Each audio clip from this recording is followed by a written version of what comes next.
Hello and welcome to the United Stand. Yes, we are live. This is not a pre-record like last time in the summer. Mark Goldbridge is currently on holiday, everyone, in Centre Parks, probably down a water slide somewhere. So, unfortunately, you're stuck with me today. And, as usual, like back in the summer, I've got my Channel 4 news team with me. I'll introduce those guys in a minute, but we're just going to go over and see what's going on in today's show. So we've got all the pre-match build-up for you guys, where us in the studio will be talking about the match and how we feel about today's game, any changes, starting lineup comes out in a bit. Then we will be discussing Pochettino, because why not? And then we will go into Ollie's Christmas wish list, which is where me and the guys will discuss any transfers we feel Ole Gunnar Solskjaer should be making. Then we will be obviously doing the watch-along first half live, then over to halftime oranges, where we discuss everything with you guys at halftime, then the second half, and then the warm-down. So that is pretty much today's show, and you guys are going to be incredibly important in the live comments. Well, I'm going to turn that off, because that is a mistake. Okay, so, yeah, I was going to make a mistake at some point. Anyway, without further ado, I've got a number of guests with me today. So, Andrew and Ash, are you there? Hello, hello. Yes, sir. So, how are we doing then, guys? Well, lineups are out. Okay. Well, I will edit that in a moment. So, you just talk us through it, Andrew. What is the lineup for today? Terrible. No.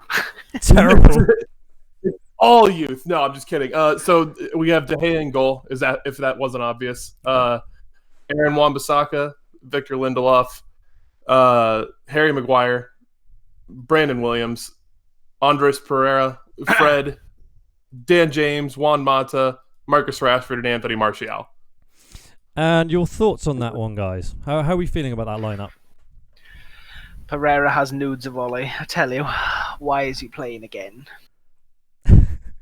I granted that McTominay is injured and whatnot, but I mean, did he really give us anything to warrant another start yet again from the last game? Really? Well, it's a fair question. And guys, don't worry, we haven't forgotten about the graphics on the screen. The team lineup I'm currently editing. I'm just going to put up the score on my right-hand side here. Boop. There we go. Matthew's not with us at the moment, is he? I think he's having a few technical issues. He's been calling Q1. He's having issues with Discord right now. We're going to bring him in anyway. So as you can see, guys, above the score, we got Ash Boyle, Red-Bearded Red, and Matthew. They will be joining me today for this watch-along. Guys, in the live comments, let's see what you've got to say. So a lot of people saying too animated, scared, I'll have a scrap. Where's Goldbridge? Look, guys, he's allowed a holiday. Oh. So, yes, that is what's going on today. There's a super chat from Gold Peace Prosperity. Can I call you lot the Gold Squad? I don't know, can you? Guys, are we happy with this name? I mean, whatever you want, I guess. Why not? You can call me Sheila if you want. If you're going to donate money, I mean, you can say what you want. Some people hating the mask. Look, guys, it's a joke. It's a long-standing joke on this show. If you've been with us any number of years, 4.5 years, we did this back in 2015. So, yes, no, who is this? This is fraud. Listen, guys, if you're going to troll today, we're just going to hide you, quite simply, because at the end of the day, we're only just doing this to cover for Mark. So, he's currently in Centre Parks, like we said. Anyway, so score predictions are up on the screen. I've gone for 2-1. Ash, you've said 1-1. Andrew, you've gone for 2-1. Yes, sir. And Matt's gone for 7-0, because Matt can't currently talk, so Matt has gone for 7-0. And I'm just going to edit on the team. So you guys chatter away while I just get the starting 11 sorted out. Yeah, it's going to be an interesting one, I think. And it I reckon it'll be interesting to see who starts, because the graphic that's on the screen obviously is going to be tweaked around. But you've got Pereira, Fred, and Mata, which we're assuming is going to be the midfield three. But obviously Mata has to be playing in that 10.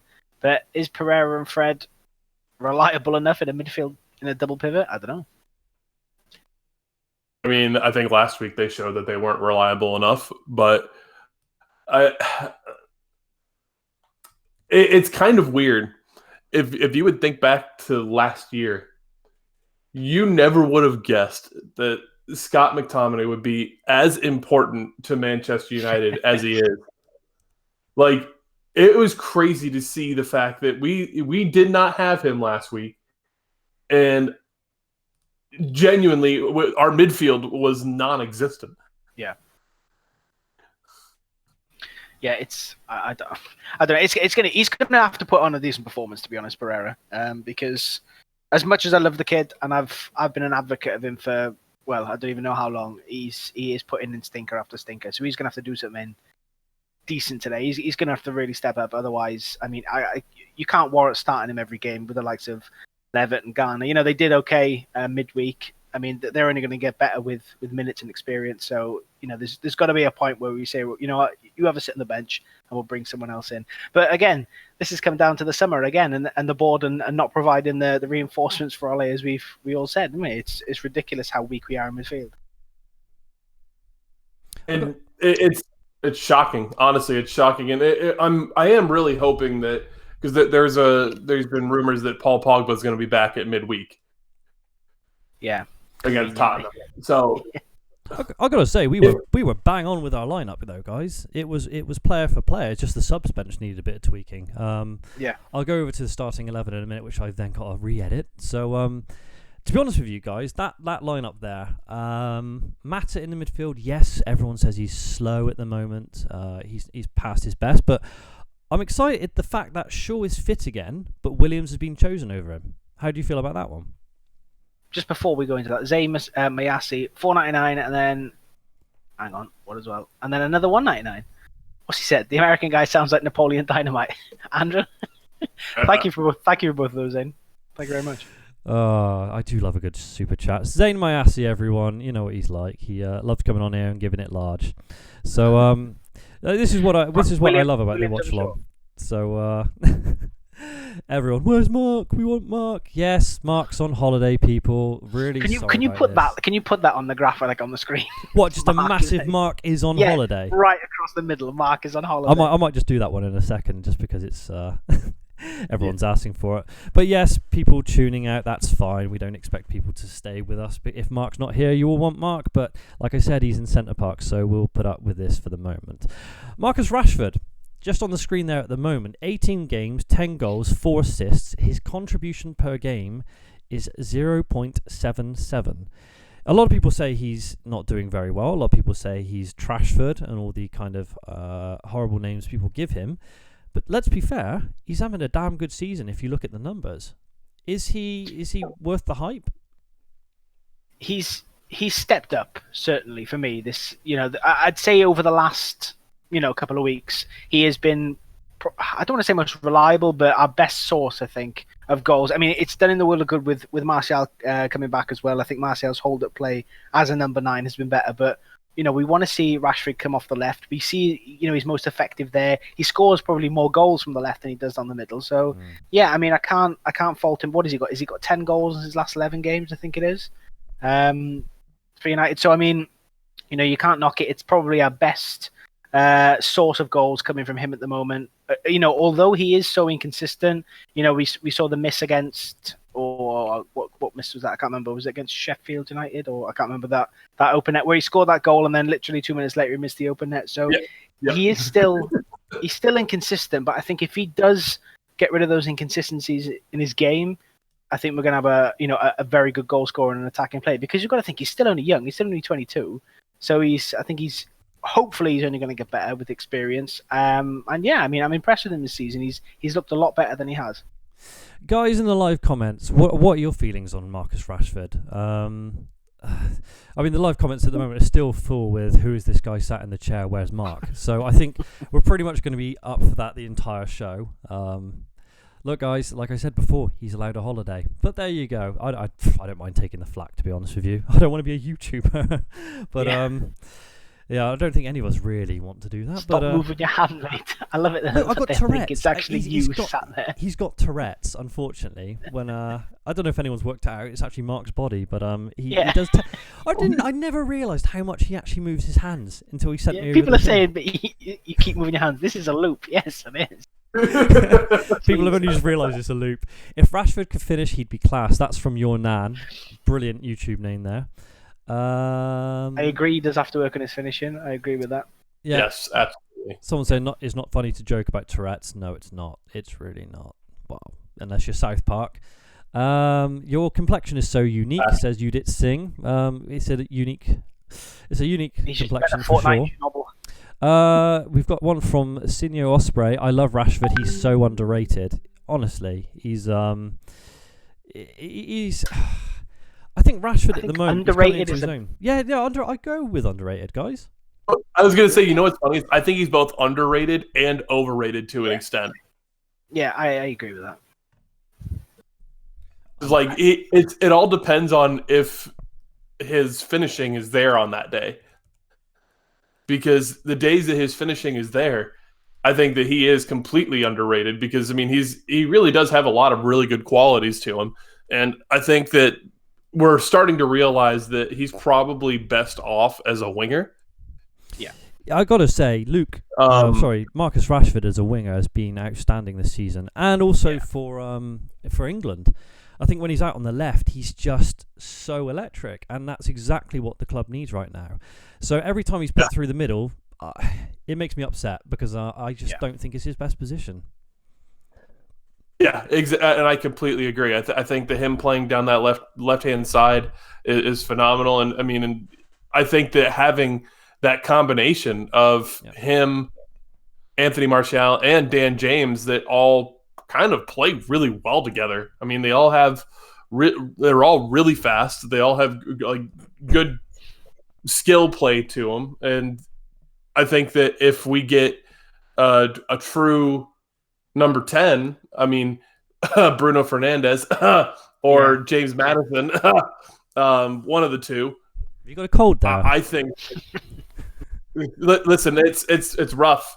You know, it's only 54 degrees Fahrenheit here in Arizona. So, I'm getting that cold. But anyway, nice, isn't it?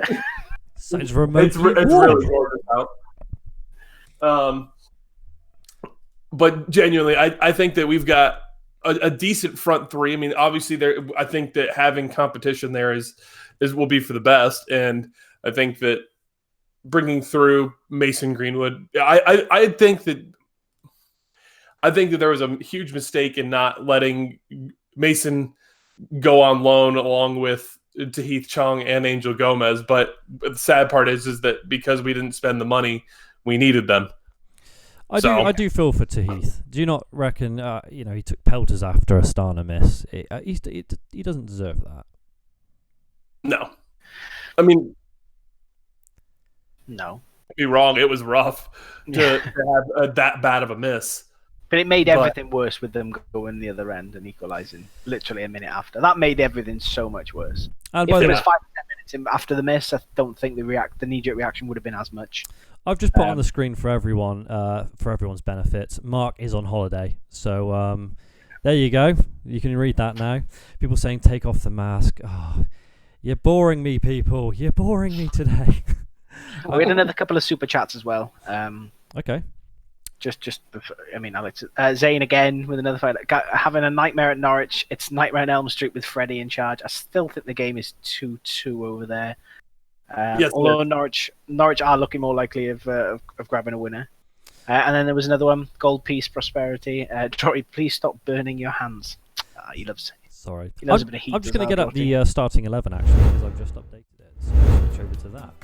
So, our starting 11 is as follows. De Gea in goal, Brandon Williams at left back, Harry Maguire and Lindelof centre-back pairing with Wan-Bissaka right back, Andreas Pereira, Fred and Mata make up the midfield, Rashford on the left, we believe, Martial through the middle and Daniel James on the right.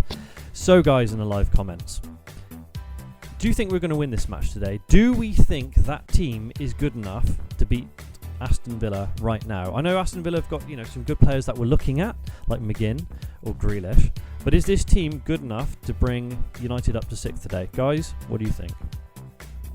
Should be. No? Yeah. I mean, there's no doubt.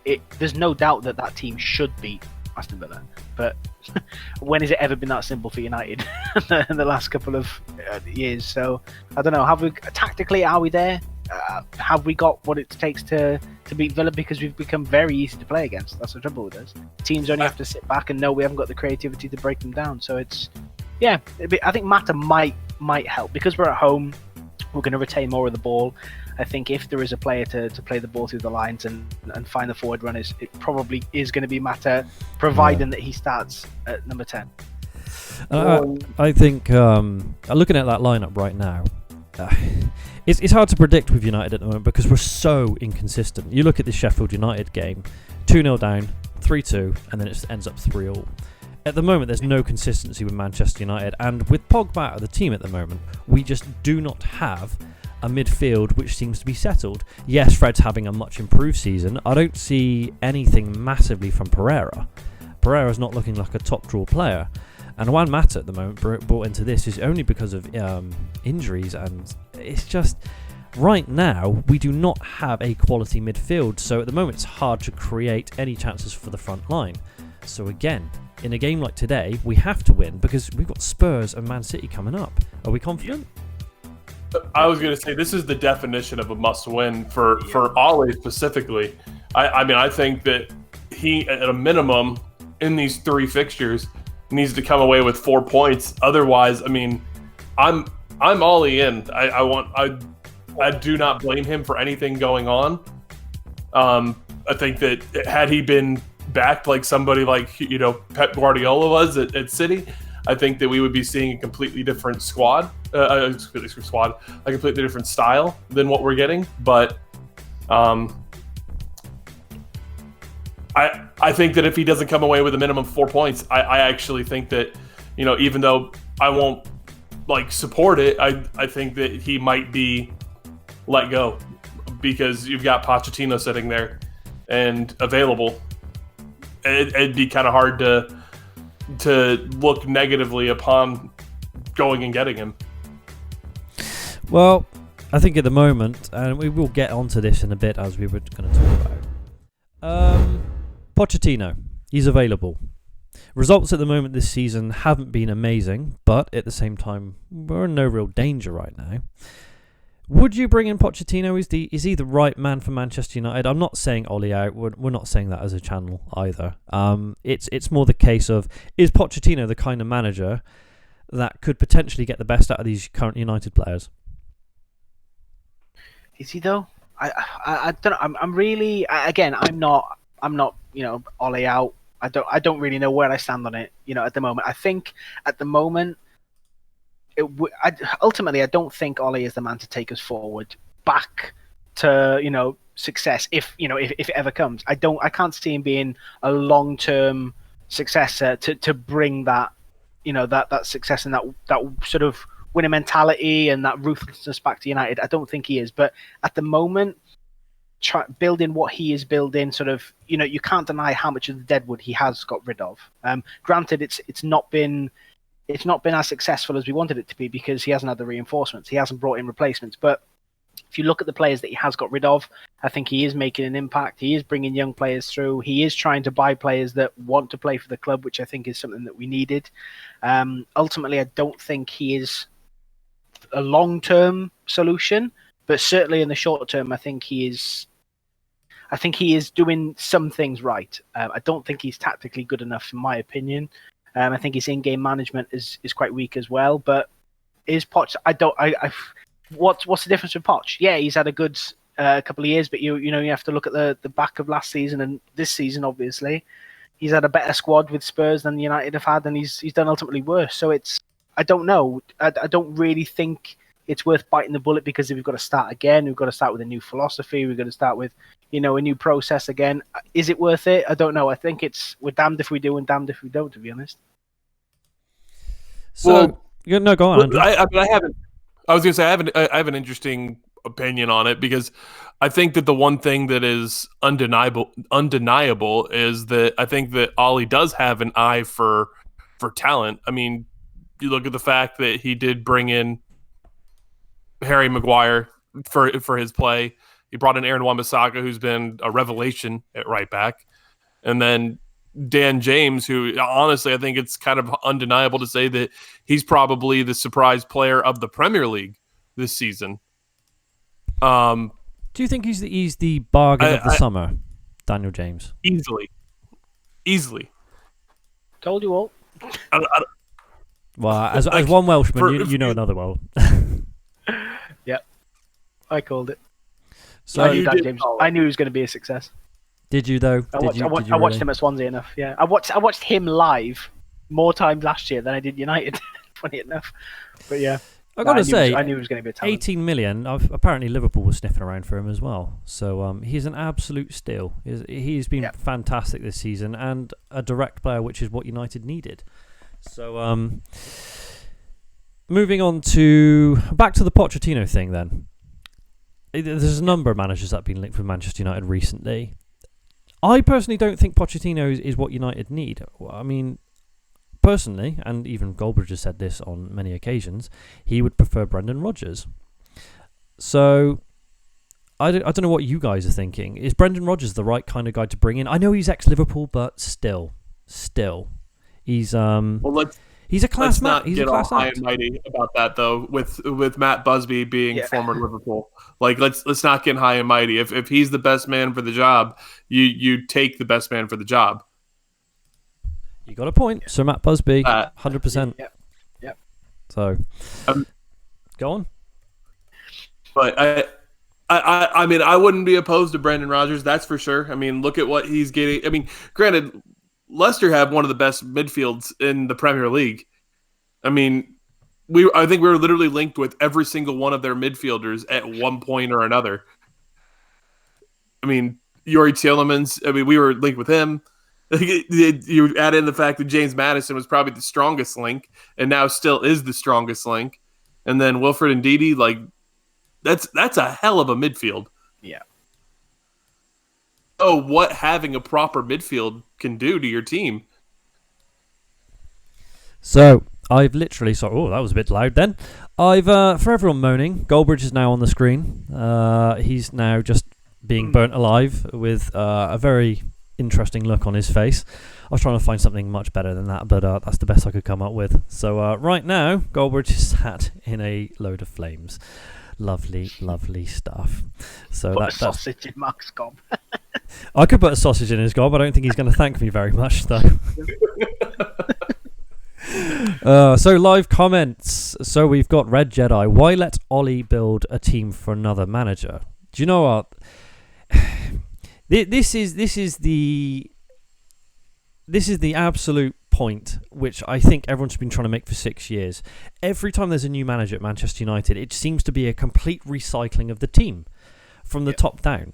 As soon as Sir Alex left, David Moyes wanted to try and get rid of as many players as he could. He couldn't. He only brought in Fellaini as well, and then Mata. I think was Mata in the January transfer window.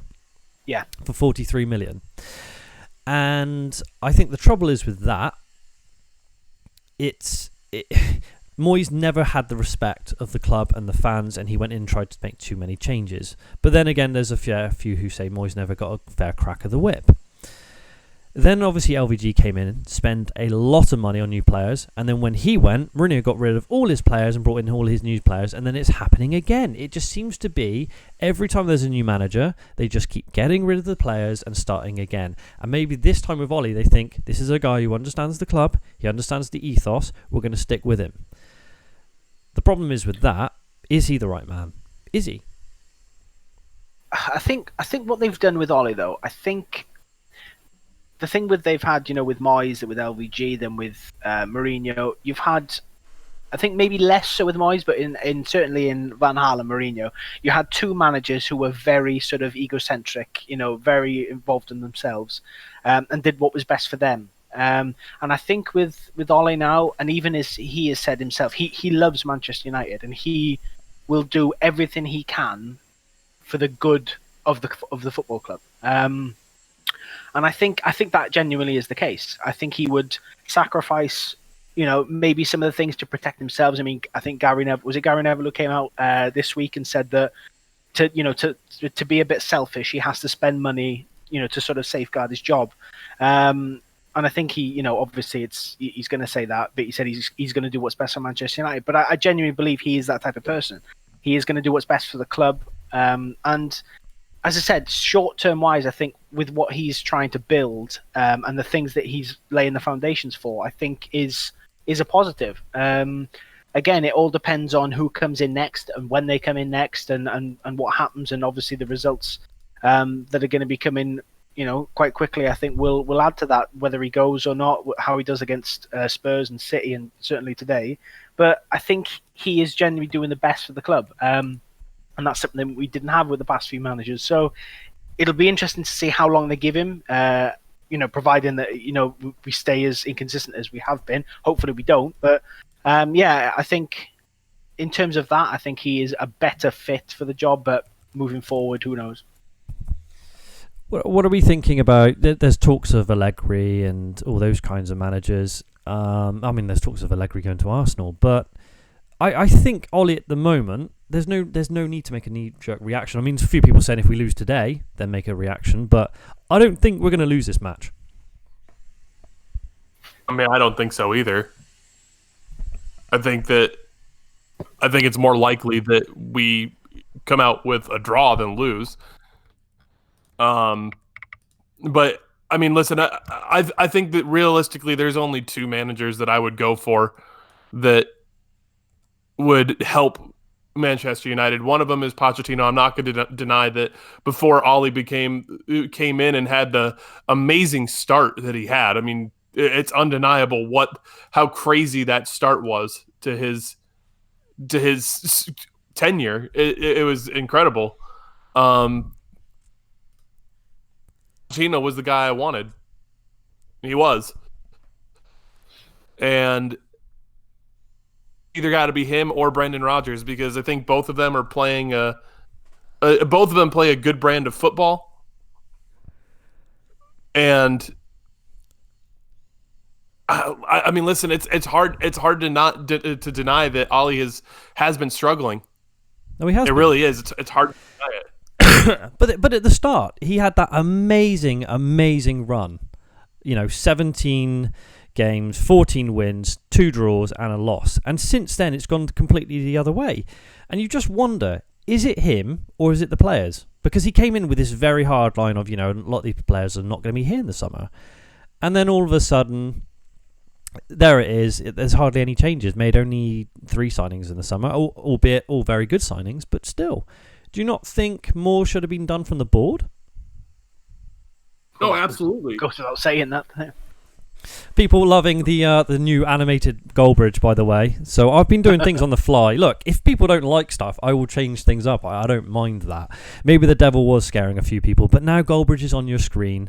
So what we'll do throughout the show is I'll find some more pictures of Mark and I'll add them into the slideshow, and he'll be a little bit more animated for you lot. So and maybe if there's a conceded goal, we'll get an angry Goldbridge on the screen, because that's what people love. So Simon Cliff is. It was a super chat as well. He says, we need to tie up Chong's contract, as we will end up in a similar situation like City. They let Sancho go to Dortmund only for him to develop into a world-class player.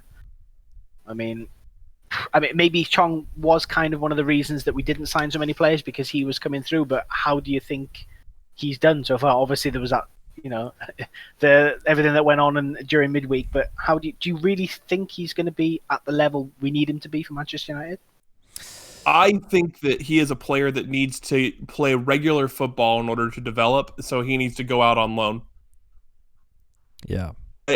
I just think that that's the type of player that he is, because it looks like right now, anytime that he comes on, he's trying to do everything instead of just keeping it simple.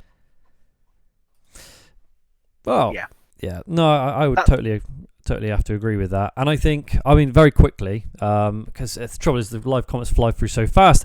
Well, I wonder how Mark does this sometimes. Fair play to him. But Paul Clayton, Nagelsmann from Leipzig, what do you think, Drawty? Do you know what? He's a very, very good young manager. Very good young manager. I think it would be wrong to not be looking at him from any club in the Premier League right now. I would imagine, though, and hello Nimran Baral, I would imagine City might be looking at him, because I don't know if Guardiola's going to last too much longer there. He has this habit of 4 seasons and out. Yeah. So I don't know what Guys in the live's comments, again, we've got Red Jedi, Nagelsmann, or Ten Hag. A lot of people want Ten Hag. People are happy, Larry. That's a brilliant comment, mate. And you're gone. Goodbye. Red Jedi. Yeah. There's a lot of people saying, Pep needs more money. How much money does he need? How much? Okay. So, yes, very good point. Can you talk about today's match? Absolutely. So, Aston Villa then. It's going to be a tough one. It is going to be a tough one. I think people think it's a foregone conclusion. I think everyone thinks it's going to be an easy win. Turn up at Old Trafford. It's going to be too intimidating for them. But as we've seen this season with United, the inconsistency is incredible. We can turn up one moment against Liverpool and we can beat Leicester, and then we struggle against the smaller teams. But then if you look at the Premier League this season, you can see the table there. That was from this morning at the moment. I know we're down to, is it 11th or 12th right now? This is a very, very strange Premier League right now. Very strange. And it's one of the weirdest seasons I've ever seen in English football. Liverpool, I don't think anyone's ever had that good a start, have they? With only one draw after 14 games. I don't know, to be honest. I don't think so. Oh. I wouldn't imagine so, but it is pretty ridiculous. I genuinely don't think anyone, and I mean this, I don't think any team in English football, and someone in the live comments, correct me if I'm wrong, has started off the league 14 games, 13 wins and only one draw. And then you've got 3 teams below them which are, again, ploughing pretty well in the Premier League, and then there's a complete drop-off down to Spurs. And the rest of the league is pretty tight from then on. So United right now are fighting for 5th. Yeah. So, where do we think we're going to finish? It's undeniable that top 4 is achievable. It's still very achievable, but we have to get instead of being consistently inconsistent, we need to gain some consistency and at least start racking up the points like we were right before the international break. And it seemed like we had just turned a corner going into the international break, and then we come back and then we have the performance we did against Sheffield United, and that was a tough one. We realistically probably should have lost, but then all of a sudden we probably should have won, and then the draw wound up being, I would say, a fair result, all things considering. We need to get consistency back. We need to racking up points, and if we can't do it, and if Ollie can't do it, especially in this Christmas fixture period, I think that as much as I said I don't agree with it, I think that I would at the very least understand it, that it might be time to have a change of manager. So where do you think we're going to finish the season, guys? What position? 7th. 7th. Okay. Yep. All right. For me. Andrew? I'm still going to go 4th. 4th. You think we're going to break into the top 4? You think we're going to overtake Chelsea? I do. By the way, Matthew's in calling Q2. I will sort that out in a second. Can you guys talk between yourselves a second? I just got to sort a few things out, please. Yeah, we had a super chat as well from Finley Hunter, who says Greenwood should go to Celtic or Rangers on loan, and Chong should go to a team in Holland that are lower in the league. Loving the stream, lads. Thank you very much for that, Finley. I mean, with the trouble is with our squad, I think, because we're so light in midfield and attack. You've got Rashford playing off the wing, not so good when he's up front. I think we do need backup in those positions, and obviously with the Glazers in charge and everything, they're obviously going to use someone that we've got, especially in the youth team, rather than go and spend 100 million on an attacker, if it's a Sancho or a Haaland or whoever it is we're looking at. So I think it's going to be difficult for them to justify going and spending money when we've got someone like Greenwood coming through. That being said, I think if Greenwood was to go, I think if he went to Celtic or Rangers, if he went to the SPL, I think he'd absolutely tear it up, to be honest. I think he is ready, if he was to go on loan, to go to maybe a mid-table Premier League club or maybe a high-achieving Championship club at least. I think he'd do really well. And completely agree about Chong. I think, as Andrew said, Chong, I think he needs a loan. Because if you watch him in the under-23s, he's brilliant most games, but I think it's. I actually tweeted this during the game midweek that he almost tries too hard when he's in the first team. When he keeps it simple and he's direct, and he thinks about the passes he's making and the plays he's going through, he's much better. And I think because he hasn't had too many chances in the first team, I think he's trying too hard to pull something off where he just needs to calm it down. I mean, I completely agree. I think that I honestly think that every single one of the three main youth players that everybody talked about with breaking through this year. I mean, Greenwood did get his first Premier League goal, which that was awesome to see. But I think that all three of them need consistent playing time to develop. It's being on the bench for a Premier League club and one that's fighting as hard as us, it has some benefits. But I think that the major benefit is getting playing time and being able to actually develop your skills. And you're not going to do that by sitting on the bench or going and playing in the U23s. You need to be playing against grown men. Very quickly, 2 super chats. I don't know if you guys have already read this out. Jared Wilson. Villa not played badly against the bigger sides, been unlucky in their games, seem to be up for it against the bigger teams. Totally true. And Zachary Purvis. I love this style. Wish you could all do this with Mark. Always great getting multiple opinions and hearing other people's thoughts on our great club. I think today, guys, Mark said to me all week, whilst he's on holiday, look, we all know you're here for Mark. We all know that Mark is the reason many of people are subscribed to the United Stand in the first place. We are here today just to cover for him whilst he's on holiday because he does need a break like anyone else.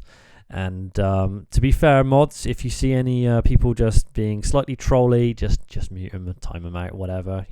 No need for that. We're just covering for a guy who's on holiday. I mean, you could have had no stream. We could have easily had no stream, and I could have had my feet up watching, Netflix. Ash, you could have been off shearing sheep, as we were talking about earlier. Or Andrew, you could be already at Arizona Cardinals watching the NFL. So, I mean, that's all us Americans do, right? Apparently, all you Americans do is just go around talking about Trump and basically moaning about Republicans. So, can you? Let's not talk about political stuff. Let's try and let's try and not out me for anything, okay? No. So, what was this? Gold, peace, prosperity. No more super chats from me then, Drawty. Okay. Not sure where you're going with that one, but okay. So, this is so freaking boring. Bye. You're gone. Bye. So, this is what Mark always says. Never read out the negative comments. Just time them out. So, yeah. We've got to rise above it. Got to rise above it. So, right. So we're going to quickly go back over to the starting 11 because obviously we are 22 minutes from kickoff right now, and well, rather surprisingly, there's over 6,000 of you watching. Don't know how you've managed it. I mean, to be honest with you, I would have been turned off straight after the Devil. So, if you are new to the channel, please subscribe. Even if you get one extra subscriber today, that's a bonus, I suppose. So thank you very much for that. We do appreciate everyone who calls in. Funnily enough, and I'm just going to say this right now, I'm actually working on a pretty massive project for the United Stand right now. The guys here know about it. They've seen some of it. Don't know if you've heard about it. Project Spider, as we put in inverted commas. And, what was that? What was that? It's sexy. That was So we've been working on that, me and Mark, for about 4 months. I do, to be fair, I've been on this channel 4.5 years now, and I'm quite happy to sit in the background and just do all the branding and planning and stuff. And I'm always talking to Mark, and he considers me his right hand man on the channel, which is why he trusts me to do this. Probably making a complete balls up of it right now, but these things happen. So yes, Project Spider, we hope it's going to be launched on the 1st of January. So, and it will hopefully give all you guys in the live comments, everyone who likes the United Stand, Man United around the world, an extra place to kind of come to. And I don't want to give too much away, otherwise I was going to start saying something then, but you guys know what I'm on about. So Anyway, someone said Chris Maloney, DT got arrested. That comment always pops up.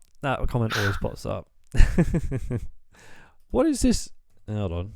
Right, guys. You feeling confident still? Yeah. No. It's so weird. How when was the last time, realistically, we went into a game and you felt confident that we were going to win? Like, I was asking this to some friends the other day. Like, when was it? Like, I can't remember the last time we went into a game when I thought, yeah, do you know what? I'm confident we're going to win this. Right, hold on. There's something coming up. What is this? NDL. Why is everyone spamming NDL? I don't know. I mean, I'm hoping it's... No. I don't know. I don't even know what it means. And it's not NDL. It's not Nico, is it? Nico? Who's Nico? Nico. Is Nico Defense League? Is that the YouTuber? I don't know. Okay, well, that's not going to happen very much longer because I can get rid of that. So, just like you guys talk amongst yourselves a minute, I'm going to sort a few things out. Well, I think the reason why I'm confident is just because I believe in our team. I believe in our team every single game. Like, even though we've been consistently inconsistent, I still believe every single game we're going to turn it around. Like, I can't help but do that. Otherwise, I would just live in a life of depression. We're going to super chat. Jonathan Matthews, can we make Mark pop it up in the corner when there's a goal, like the dude out of old school Mortal Kombat? Do you know what? I do have some soundboards. I've got some soundboards of Goldbridge. So if we need it when a goal happens, I've got pink boots and all that kind of lineup. It's fine. Yeah. Also, I think we'll finish 5th with Bind Spurs. I mean, I don't want to say I'd take that, but I mean, yeah. Now, here's a question for you guys. Like, I really like Nico, but why is everyone spamming NDL? Like, well, there weren't any longer. Yeah, but was he in here or what? I don't get it. I don't know. I don't even know what it means. Nico, there's a YouTuber called Nico, and like he does a bit of parody stuff. Have you seen him? He went to an EDL rally and like interviewed everyone, taking the mic a bit and stuff like that. And he does a lot of skits, and he's a funny guy. So, but I don't know, like, why is everyone spamming it? Was he in here? I don't know. Maybe he was. Give us a shout out, Nico. Get on the Yeah, YouTube. say hi, Nico. Say hi to everyone. Everyone's watching you. Brent, I was going to say his real name then. Even though everyone knows his real name anyway. Mark's just messaged me, everyone. He says, you're doing a great job. Don't worry about everyone. So, thanks, mate. That makes me feel slightly better, even though it's probably not as good as the summer one.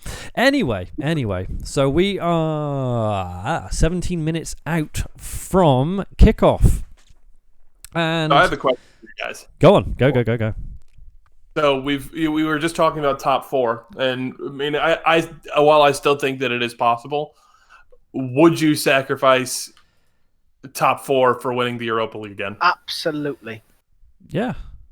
100%. I agree. Yeah. It's a guaranteed Champions League spot, and it's like, isn't it like one of the like second tier Champions League spots too? Well, it's not. You don't have to go through a play if you're straight into the group stage now. So it's yeah, absolutely, yeah.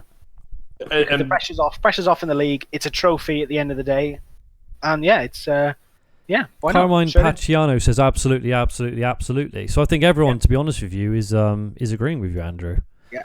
I just wanted to make sure because I mean there are some people that would prefer, like, that was me at the beginning of the year when I thought that we would be getting, more reinforcements in.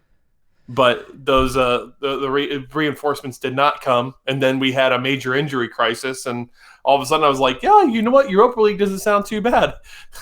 So a few of you asking how are we watching the game? Well, Andrew is currently in America. They have no embargo laws on games over there, and they can watch any single game. Is it you can pretty much have everything over there, Andrew? Yeah, so I have NBC Sports here, which that carries a certain set of games every single day. But then I also have NBC Sports Gold, which I pay, I think it's like $60 a year for or something like that. And that literally gives me every single Premier League game that happens every week. Okay.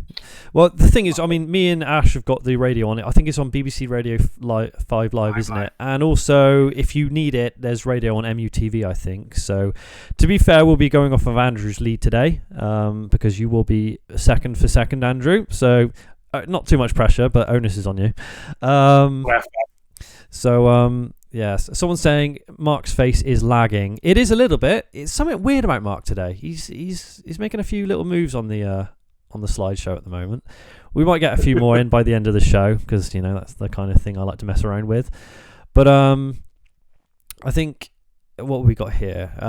Alan, you've gone a bit political. Okay, fine. Your face is lagging again. Yes, his face is lagging, but $60 a year. We pay like £85 a month. That is true. MRR19. Let's be fair. Sport over here is ridiculously expensive to watch. Yep. You got to have BT I genuinely Sport. feel bad for you guys. Oh, I do. It's honestly, they've taken the game away from the fans and put everything behind a paywall. It's like after the World Cup with England. We did an amazing World Cup, and then all of a sudden they put it behind a paywall for the Nations League, and it makes it really hard for fans to who live all around the world, like you guys in the live comments, to actually follow your club. And United today, they're not on TV in the UK, so we can't watch it. We can only listen to it, apart from Andrew, who's going to actually be able to watch it because he's not here. It doesn't make any sense, but there you go.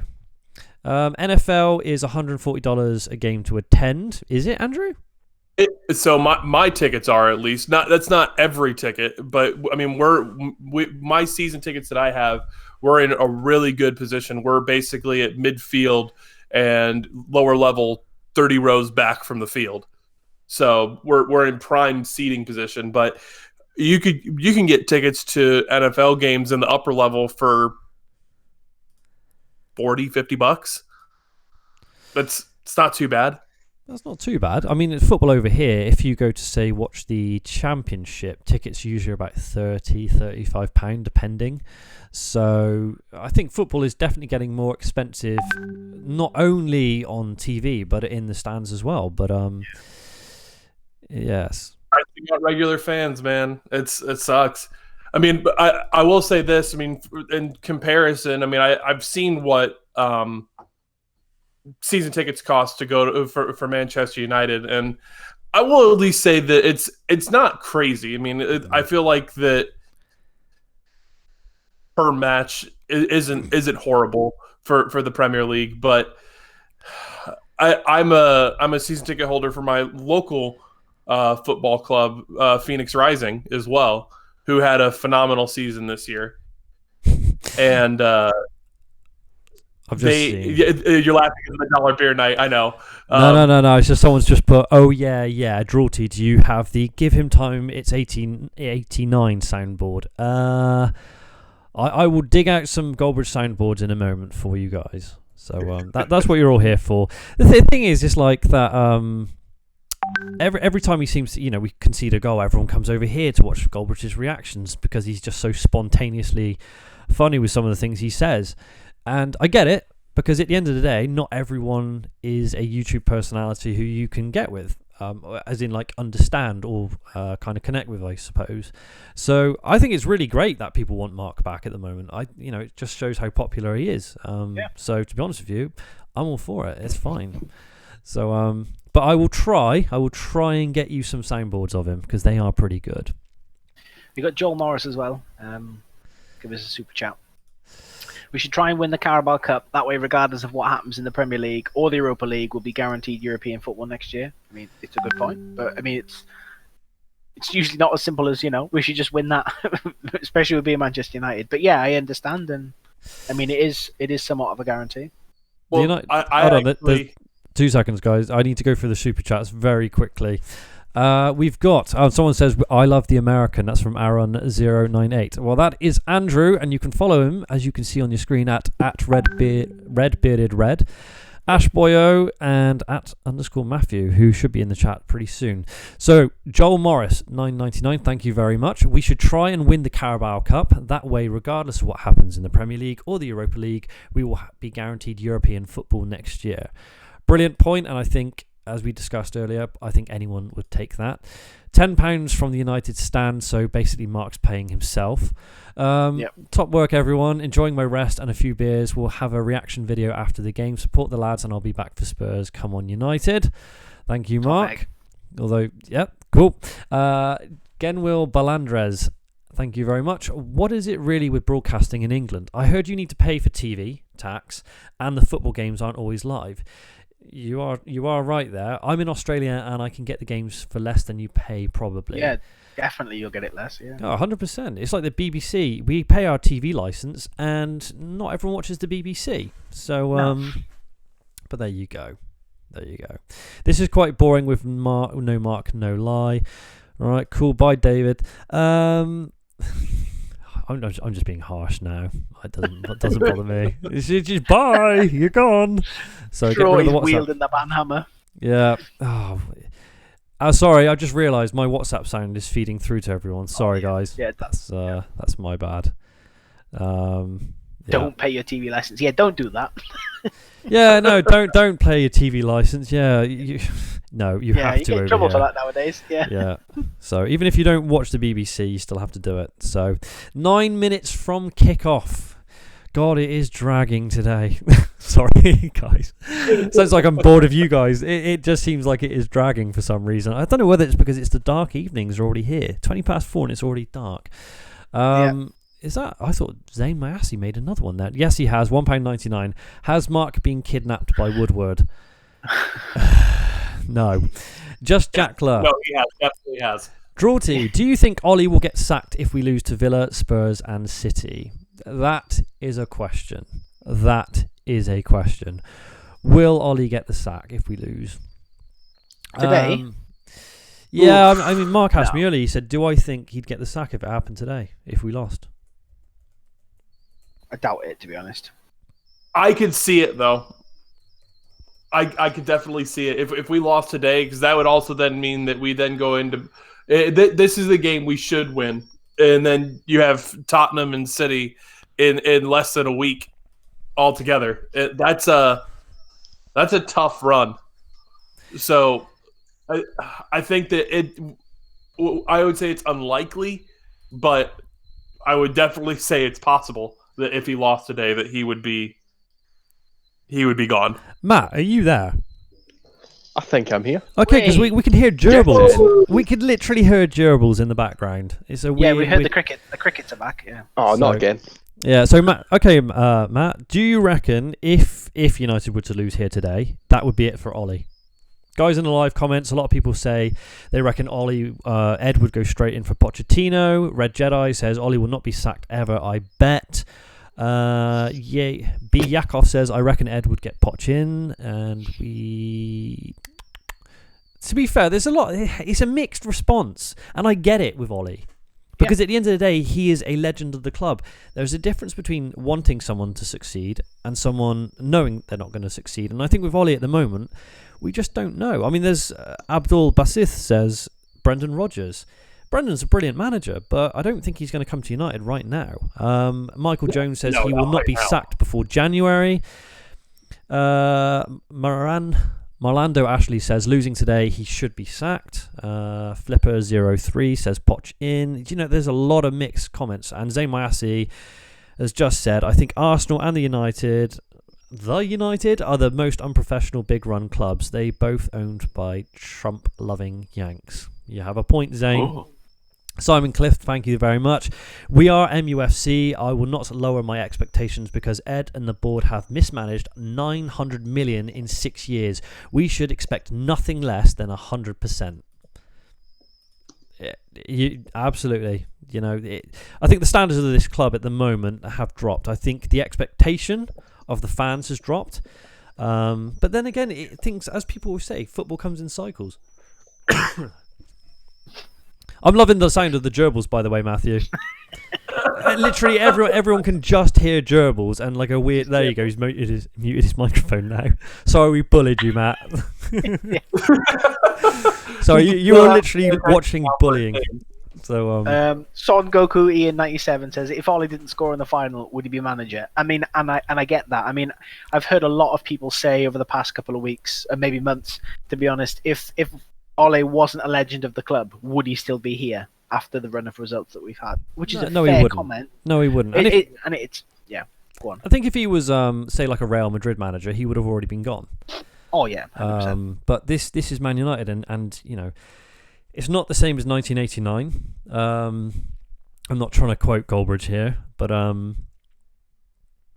just think with Ollie at the moment, and we are in exactly the same position as we were this time last year.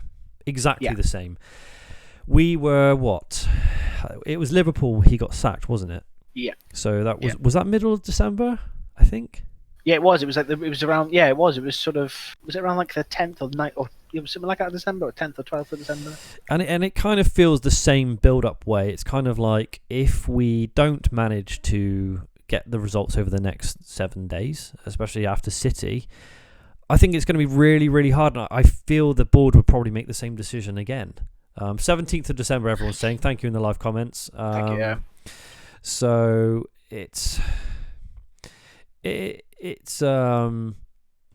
I'm torn because I don't want Ollie to get the sacked because he's a legend of the club, but at the same time, these results are poor, really poor, and I think today's going to be very telling. So, I've heard a lot of people say that they'd like, regardless of what happens, they'd like to keep Ollie on at the club in some capacity. I mean, because as we mentioned before, there's no doubt that he has had an impact on the club in certain respects. With the signings that he's made have been, some of our best players this season. He obviously understands the club. He knows what direction the club needs to be going in, obviously with bringing in players who want to play for the club and clear outs. But I mean, and I get all that. It's his in-game management and his tactical nous that really hangs a big question mark over it for me. Because I mean, you only have to look back to the Sheffield United game. We go 2-0 down, and then he changes it. For me, we should never have been playing with a back three or back five or whatever it was. As soon as we switch to 4 at the back and we push forward, we press, we go 3-2 up, and then magically we haven't been able to defend for 70 minutes. But then when we go ahead, we switch it back to how we were playing for the first 70 minutes. You know what I mean? So it's things like that that make me question it. His selection again. I mean, Pereira's been picked again today. Granted, we have got some injuries and we've not got a strong midfield selection to pick from, but there's question marks like that which hang. I think, and I said from the start that I don't want to say stubbornness, but his over reliance and his trust in some players will be his downfall. I mean, I hope I'm wrong, but look at decisions like keeping Pereira on, putting Phil Jones in again. Decisions like that, I think, will contribute towards ultimately his downfall, which will be unfortunate. But obviously, it's with the way things are going. I think if we lose today, we lose to Spurs, we lose to City. I think that's probably it. Wes says, however, United will not get anything with this man. So I guess he says we're not going to get anywhere with Ollie.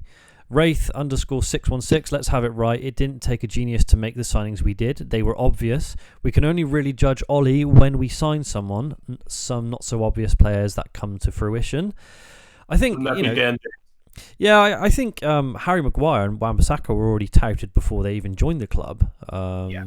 Before Ollie took over, rather, because obviously Maguire was being scouted by Mourinho the summer before. Christina Havarth, Drawty, many of us will be dependent on you. The match is not on here. Yeah, we know. Actually, we're reliant on Andrew. So we are totally reliant on Andrew. If Andrew doesn't know what's going on, then none of us have got a hope in hell. So we're screwed. We're just screwed. I've also added an extra slide of Goldbridge for your enjoyment. So he's now got his thumb and his hand on his chin. So Just before as well, super chat there, Shaky Jakey 5. He says it's not much. I know it's not much, but just want to say fair play to Flex, who goes to every game. Just come back from Kazakhstan and drives straight up Villa. Well, I think aren't they playing at Old Trafford today? But yeah, regardless of that, yeah, big shout out to Flex as well, doing bits. Fair play to him. No, Flex. And got his questions in. In the press conference before and after the game as well, which shook the media to its very core and was fantastic. Media shooketh. Shooketh. Absolutely, and this, guys, is what I was going to try and fit in, and I've completely forgotten about it, and we will probably bring up at half-time. Flex getting into the press conferences is massive. Yeah. Flex sent me a couple of messages afterwards saying how proud he was, and the media were really shook up about it and took exception, and TalkSport were obviously talking about it as well. It's massive for fan channels, AFTV, United Stand, and Redmen TV, leading the line forward in terms of the new era of fake news, especially. The journalists were getting really, really angsty about us getting in there, And the only thing I would say to that is the tabloids are the worst for printing some of the lies that come out there, and yet they're the ones moaning that we're now in there. Well, sorry, but if you actually, reported on things correctly, without twisting things, then this would never happen. Well, maybe it would, but information, it's a funny old world. But there you go. And it was funny, guys, wasn't it? Kickoff is imminent, by the way. Kickoff is imminent. That we currently have, I think it's Rashford standing over the ball. Okay. So, So we are what? A couple of seconds from kickoff, most likely. Oh, give me 1 second. It is Mata standing over the ball. Apparently, I don't see color. Right. Okay. So it's looking like the match is radio, and we're off. Okay. We're off. We're off. So United playing from left to right, I'm guessing. Yes, Is that sir. what they said. Okay. Yes, sir. We are left to right. I know that there's quite a few of you that know this, but I'm trying actually to come over to Manchester again in February. So that's my hope, at least. People are saying this is very laggy. I think that it's more the fact that Mark's motions are a little bit static. So yes. Grealish is injured. Is it? Ephraim Wender, he says. Is it? Oh, I haven't he's down holding his ankle. I don't know if he's actually hurt. He had a bit of a run-in with Andres Pereira. Oh, okay. Yeah, and Pereira loves a challenge. Yeah, it's not much. Yeah. It wasn't. I don't think. It was a decent challenge. From the sound of it, yeah, it didn't. Sounds like it was a fair one, to be honest. Yeah. Nothing in it. Oh, yeah. Ref hasn't given anything. He's up. He's fine. Radio 5 is so funny with the commentary sometimes. It's kind of a little bit biased every now and again. Yeah. Have you guys ever listened to the radio broadcast from MUTV? Once or twice. It is extremely biased, though. Let's be fair. Oh yeah. I mean, I would prefer to have a bias towards Manchester United because at least, like, the one thing I will say is that I feel like every announcer for NBC Sports here is always just a bias against Manchester United. It can be almost hard to listen to.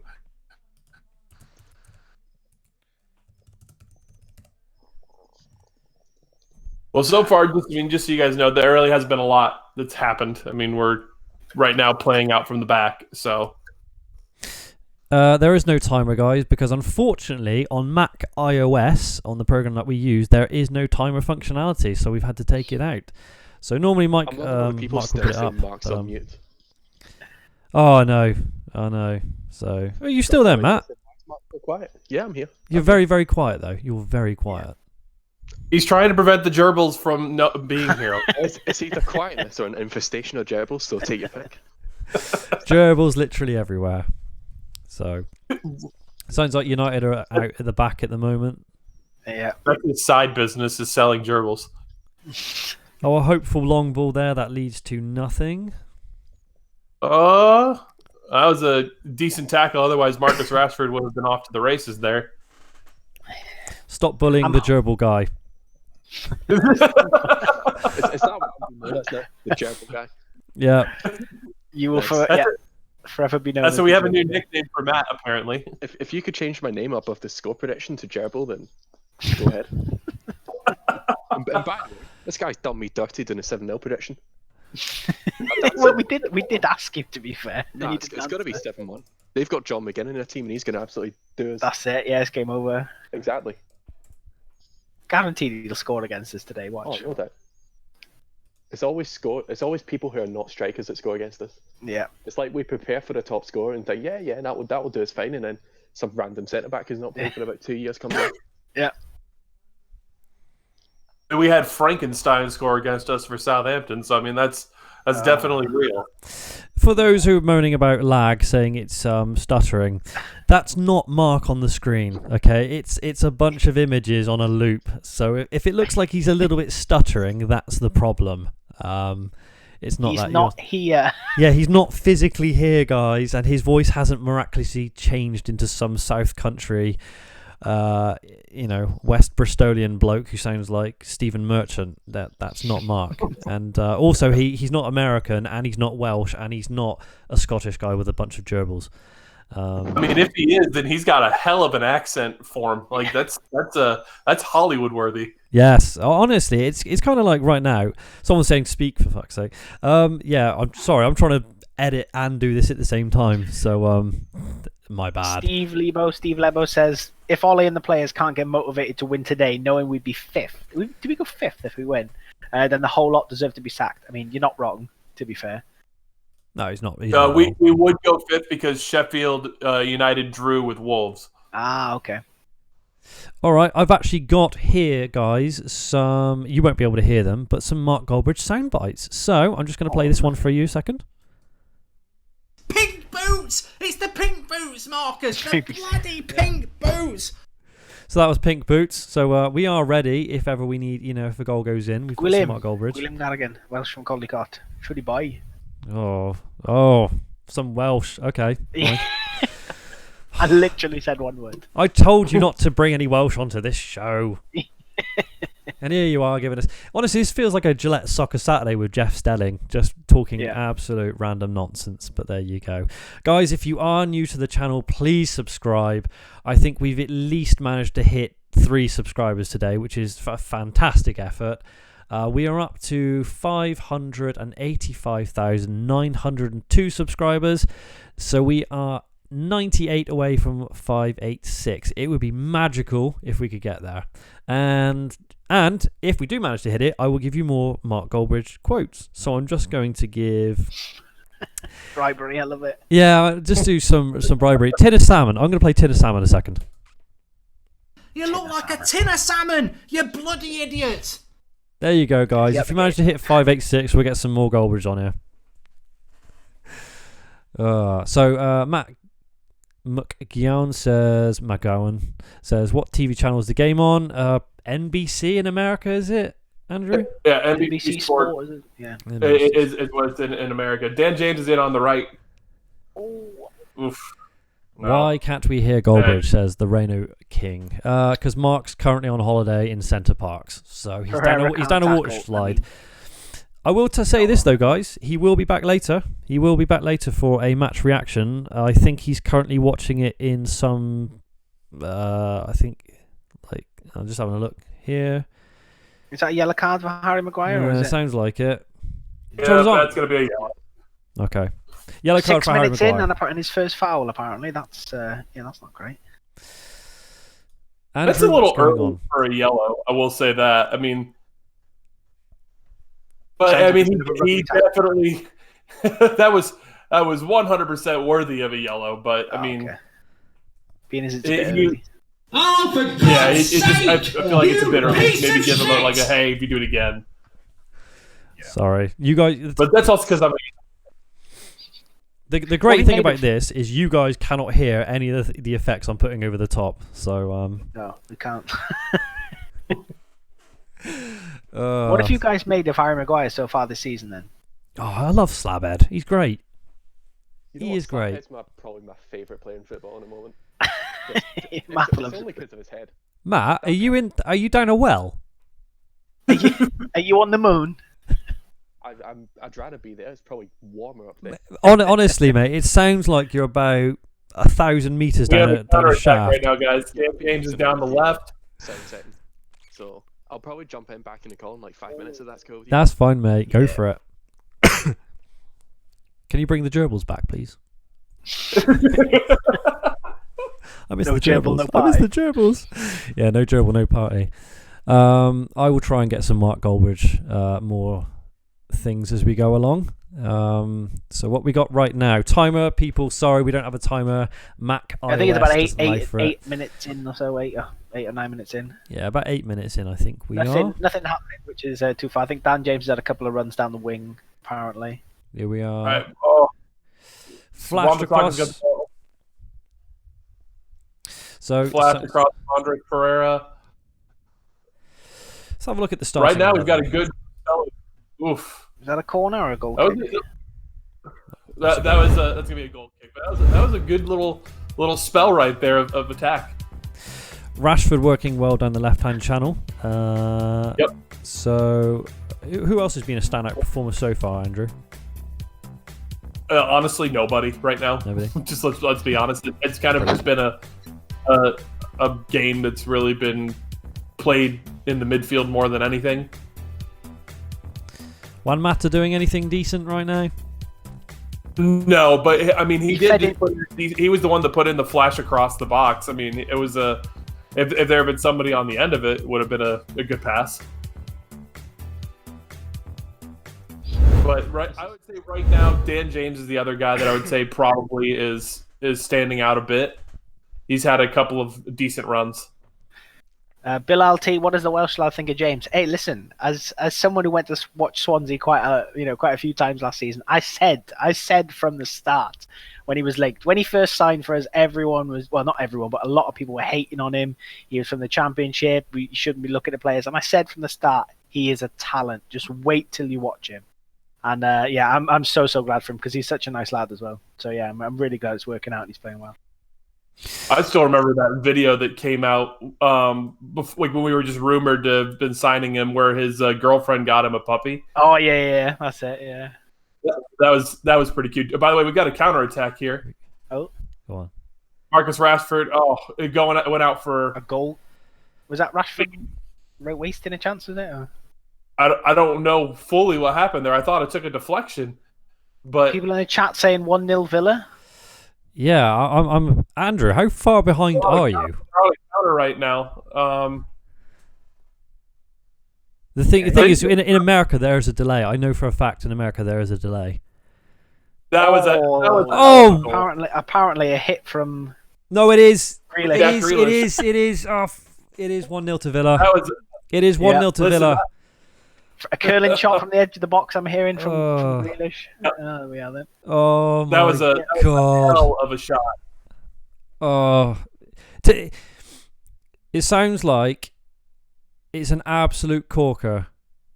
Yeah, I mean, De Gea couldn't do anything about it. Yeah, we concede from a guy who looks like he should be in Savage Garden. It's that is frustrating. It's a decent hit I'm hearing though, so I mean. It's one of those shots that's really hard to be upset about it. Like, fair enough. Andres Pereira probably should have done a little bit more, but I mean, he literally curled it top right corner. It's just, but this is the thing. I know it's a very good goal by the sounds of it, but it's still Villa, and we're now 1-0 down at home. We've just got to score 2 now just to get the win. So when was this last time Grealish scored? Probably 2012 or something. I rate Grealish. I think he's a good player. But... Yeah, he's not bad, but yeah, you just know. And you just know Tyrone Mings is going to turn into prime Maldini now, and literally, and so's the keeper as well. There is an Aston Villa player down, by the way. What, one of our players or one of theirs? One of theirs. Oh, okay. I don't know. Typical United. Well, yeah. It does sound like we are. Wow. A lot of players. A lot of comments. Ollie out at the moment. I mean. Yeah, honestly, the guys in the live comments. Ollie out since Newcastle. Clueless Ollie says Akhtar Rashid. There's a lot of Ollie out at the moment. Please change the score. Yes, I'm sorry. I need to change the score. That's a very good point. Wan-Bissaka looking shaky. No, it's not unlike him, but I wouldn't say Wan-Bissaka. Relegation back on. But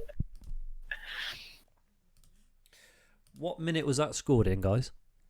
11th. That would have been the 13th. Oh, okay. Well, I guess he's been down for a little bit. It might have been the 12th. Either way, I'm just about to update the score for everyone. Apologies for the delay. I guess this is why Mark takes so long to do the Sarcastic scores. says poor positioning from De Gea. Pereira got wrecked. Yeah, he did. Yeah. I mean, we all when I saw it, guys. it looked like they're doing more. I've changed the score for you now. There you go. Lovely. Aston Villa 1, Manchester United 0, and we are about 15 minutes in? Because I think you've got a delay, Andrew. We are right now heading into the 15th minute as we speak, so we're at 14:02. Okay. Please subscribe to the channel if you are new. As you can see the prompt there, we are so close to 586,000 subscribers. That would make Mark very happy if we could get there today. I think we only need about 40 more. So if any of you are new, please get hitting on that subscribe button and we can get there. A lot of people saying Ollie out now, Pochettino in right now.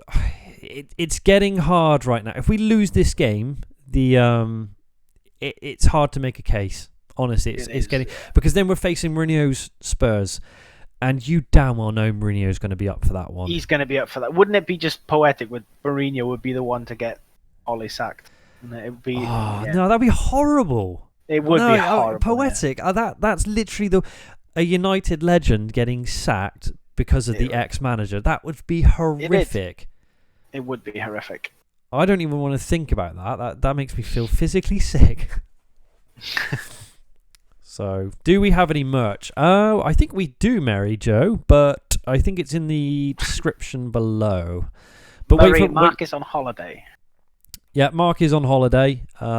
He could be in Saint-Tropez for all I know. He could be lying and saying he's in Centre Parks, but actually he's somewhere else. So many Ollie out comments right now. Jodie Whitmore says, how can people say Ollie in? We can't even beat Sheffield United. It's embarrassing. 20 years ago we did the treble, now we're at home to Villa and can't even win this. It is ridiculous. And Murray has said, where is my sweet prince Mark? Well, I'm sure he'll be up to bed soon. So it's lagging like mad. No, that's just Mark's repeated image. I can make him go faster if you want. That'll confuse everyone. Actually, let's just up the animation on Goldbridge just to show everyone how quickly it can go. So we're just going to put that up to 200. Okay. By the way, Villa are going to be forced into a substitution here. Who's going for him? Okay. There we go. Is Mark going fast enough for you guys now? Yeah. He's going fast enough. Looks like he's having a fit. Can we have him do the YMCA? Oh, I'd love him to do the YMCA. Constantly on a loop. So many Ollie out comments, honestly. Yeah, it is. The noise is, yeah. People saying, can he go faster? Yes, he can go faster, people. Let's try it. Just have him go at inhumane speed. Oh, no, that's as fast as he'll go. He won't go any faster. Oh, that is disappointing. The minimum is 200. Oh, that's made me unhappy. So there you go. That's about as fast as he can go. But it's a good watch. No, team is flat. Yeah, I mean we have been for a while. It's October now. Says this is now more entertaining than the game. We finally got there then. After about an hour of pure abuse before the match, all of a sudden this is entertaining. Oh, from apparently it's someone's done that. Who was it? A winger? Was it El Ghazi? Was it or not? El Ghazi, yeah. Oh. Comments are pretty harsh right now on Ollie. I mean, he's not helped himself again, has he? I mean, No, if it's Pereira's mistake as well, what justified him to start Pereira after the last game? I mean, it's, as I said, I've said this from when he came. There's decisions like that.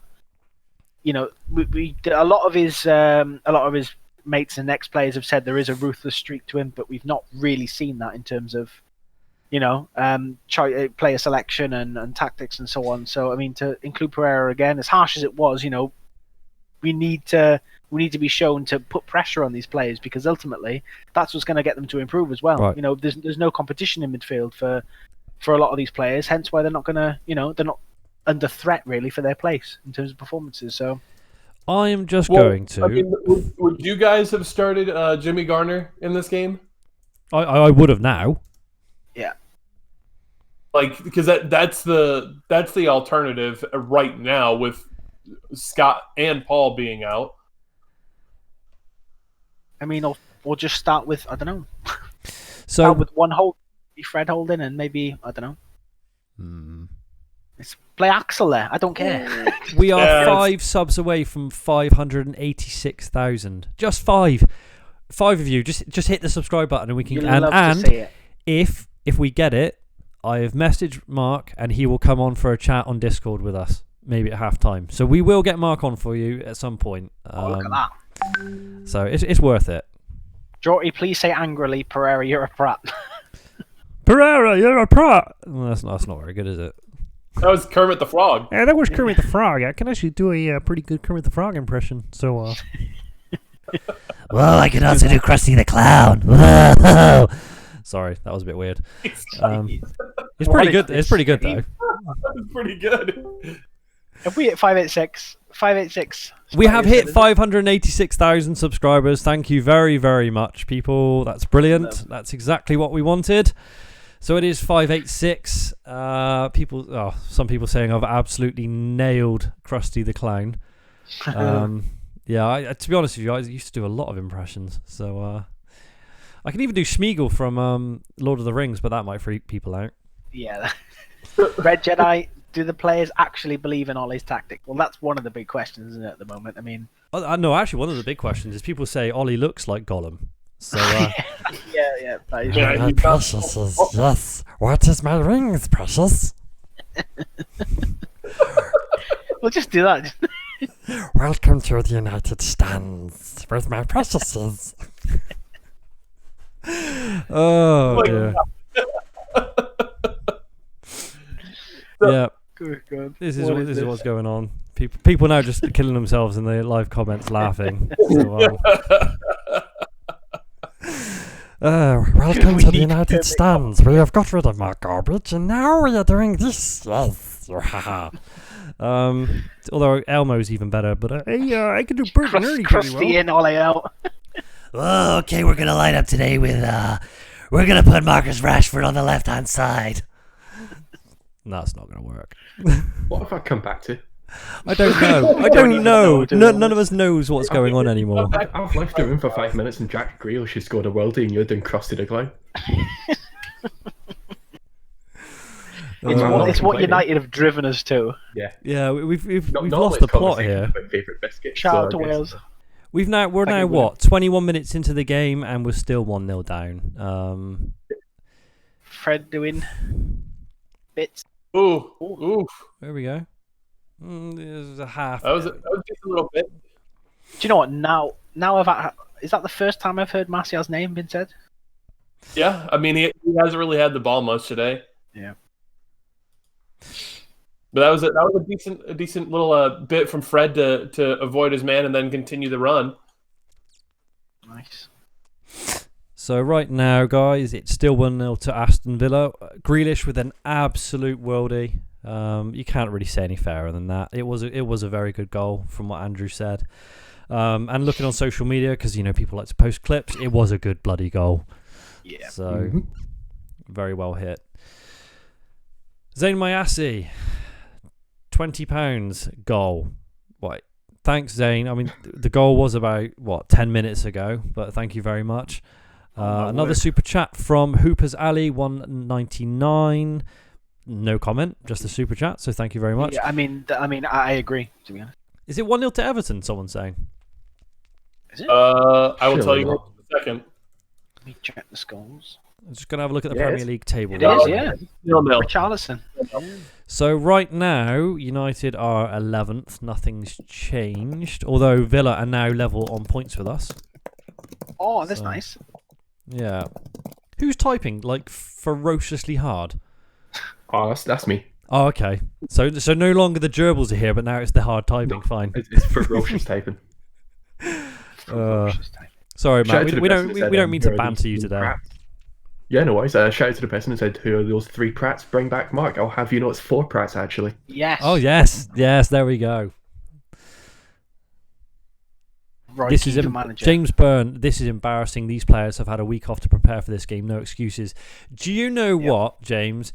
You were bang on because we were talking about Astana. We played an entire youth team for that, and I said to Mark, "Absolutely." Yeah, hello. Can you hear me? Hey, it's Mark. Mark's here. Hey, Mr. Goldbridge is in the house. How are we doing, mate? How's your holiday? It's going well, but I'm watching this. I'm somehow watching this game. I'm on holiday where it's legal, and I tell you what, I've just been tweeting there. You can follow me on @MarkGoldbridge, and I will pop in. I didn't even realise I could jump on Discord every now and again. But it's the midfield. I still don't think this game's gone. I'm going to stay positive, but the midfield, it's Pereira standing off Grealish.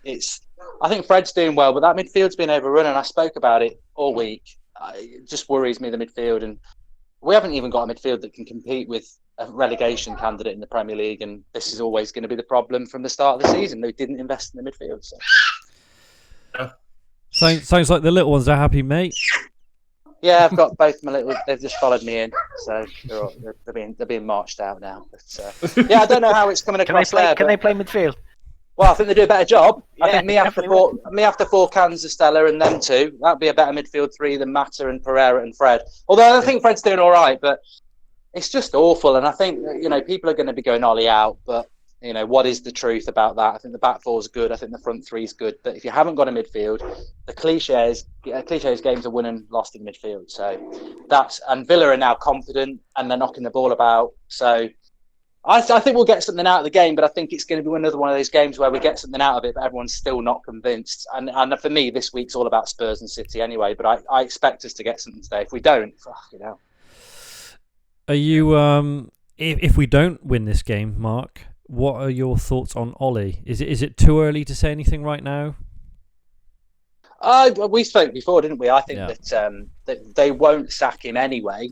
And also, I think because the game is so quick for the Spurs and the City game, no manager's going to come in and take that job. And Ollie basically is an interim manager who we gave the full-time job to. So if you sack Ollie, who do you bring in as an interim before you try and get Poch before games like Spurs and City? So they're going to stick with him anyway. I just think the pressure will be huge. And I think if he were to lose today, he could be gone this time next week if he doesn't get results against Spurs and City. But I don't think no matter what happens, he would be gone tomorrow. I just think a lot of fans would make their mind up today if we didn't win.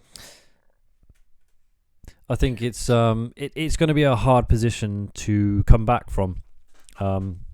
United currently 11th in the league. Villa would be level on points with us. And not only that, Everton are currently winning 1-0, which puts them level on points. And as it stands right now, guys, United 11, 17 points, only 5 points above the relegation zone and 23 points away from Liverpool after 14 games. I'll tell you what I'll do. I'll pop on again at half time, and then halfway through the second half, and I'll leave you you lot to carry on because you're doing a great job, and I'll pop in again in a bit. Oh, thanks, May. Even though I think the first hour everyone wanted us lynched, but No, I am. The thing is, I am watching the live comments, and I'm watching that stream as well as watching the game. But I could have just popped on before, but I'll leave you lads to do it, and I'll pop on at half time. All right. Check you later. Mark. So there we have it. The man himself has spoken. We managed to get Goldbridge in on the stream.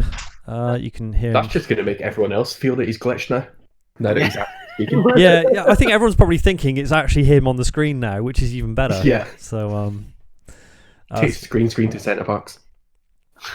So where are we in the game now? Right now. Why are people saying 1-1, 1-0, 1-1?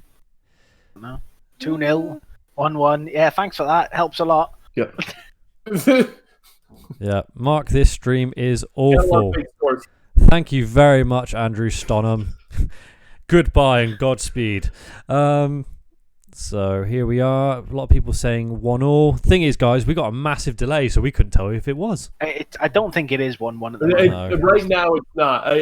Right now, Villa actually have a corner. Yeah. So unless people saying 1-1 matter, I mean, it goes on a rocket. We're getting a lot of 2-0 comments here. Yeah, a lot of 2-0s coming in now. So yeah. God's sake. This is great. This is where the live chat is completely pointless. You can just ignore it. So. People are saying 2-0 now. Well, some people are saying offside. No, it's not 2-0. People are just trolling. All right, here it comes. Nope. Well, at least not yet. That looked like a second goal, so it did. Lincoln, you say you want to do it? Go ahead. Go do it. So, it's not 2-0. It hasn't even come up on the official match thing yet. No, Yep, no, it it's is. not. It is Oh, 2-0. for God's sake! It was, Are you it's taking offside. the piss? Yeah, but will they go to VAR? I don't know. Come on, VAR. It's, Come on, no. I mean, Off. Are you? the on? I don't know. Are we having a laugh? Well, I can't see anything. The thing is, this is it. I can't see anything because we're not bloody. All from the radio, it just sounds like they're going. Well, we're just checking VAR. Oh, it sounds like Apparently someone was playing him on. I don't know. I think Harry Maguire was covering. I think the ball just went past him. Offside. VAR has ruled it out. They've disallowed it. Yeah. Yeah, they've disallowed it. Yeah, well, because it was ruled offside, I think everybody stopped playing, and so because the whistle was blown, that's the reason why the play stopped. It wasn't allowed to be a good goal. Right. So it's been disallowed. If that isn't a kick up the ass for this team, I don't know. I don't know what it is. You know, they've been threatened. We've gone 1-0 down, 2-0 down, and then you're thinking that's it. But that should be a massive wake up call for them. And I don't really know what they need to do to get back into the game. I mean, we're just so flat again. As Mark said, it is the midfield, but we'll change it then. You know what I mean? Something needs to change. We just had a super chat from someone, and I'm not going to say their name because they've changed it to a very obvious person. Oh, very funny. Very, yes. very, very good. Very good. You're Yeah, I like that. Yeah. Not happening. I like the banter. The banter's good. Yeah. I'm up for the banter. That's all right. But no. I want to give a shout out to Zane Miasi, who's just spent another super chat. These fake scores are doing my head in. Yeah, you're not rad. You're not wrong, Mad Scoop Pad. I mean, Zane's just commented a laughing emoji or whatever it is, only for the goal to be offside. So, who's laughing now? I like it. People saying what happened. Basically, guys, what has happened here is Villa scored and VAR has ruled it out. So it would have been 2-0 to Aston Villa. Manchester United, I bloody wish. It's still 1-0. It could have been 2-0, and I really think like at that point, it sounds like it's tight though. It does sound like. So I just thought Jack Grealish was offsides. Okay, on the Okay. yeah. Was he involved in play though? Because it sounds like the commentary weren't quite sure if he was actually involved. Yeah, he was. Yeah, he crossed the ball in there. I think. All right. But again, it's from the sounds of it, it's just Villa. They're dominating. You know what I mean? This is at Old Trafford. Man. How are Manchester United being dominated by Villa? I mean, as Mark said, I mean, our midfield is absolute trash. It's absolutely pathetic how bad our midfield is.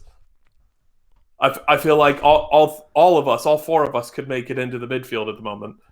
Mm-hmm. Mate, How many wake up calls they need? Yeah, you're not wrong, Matt.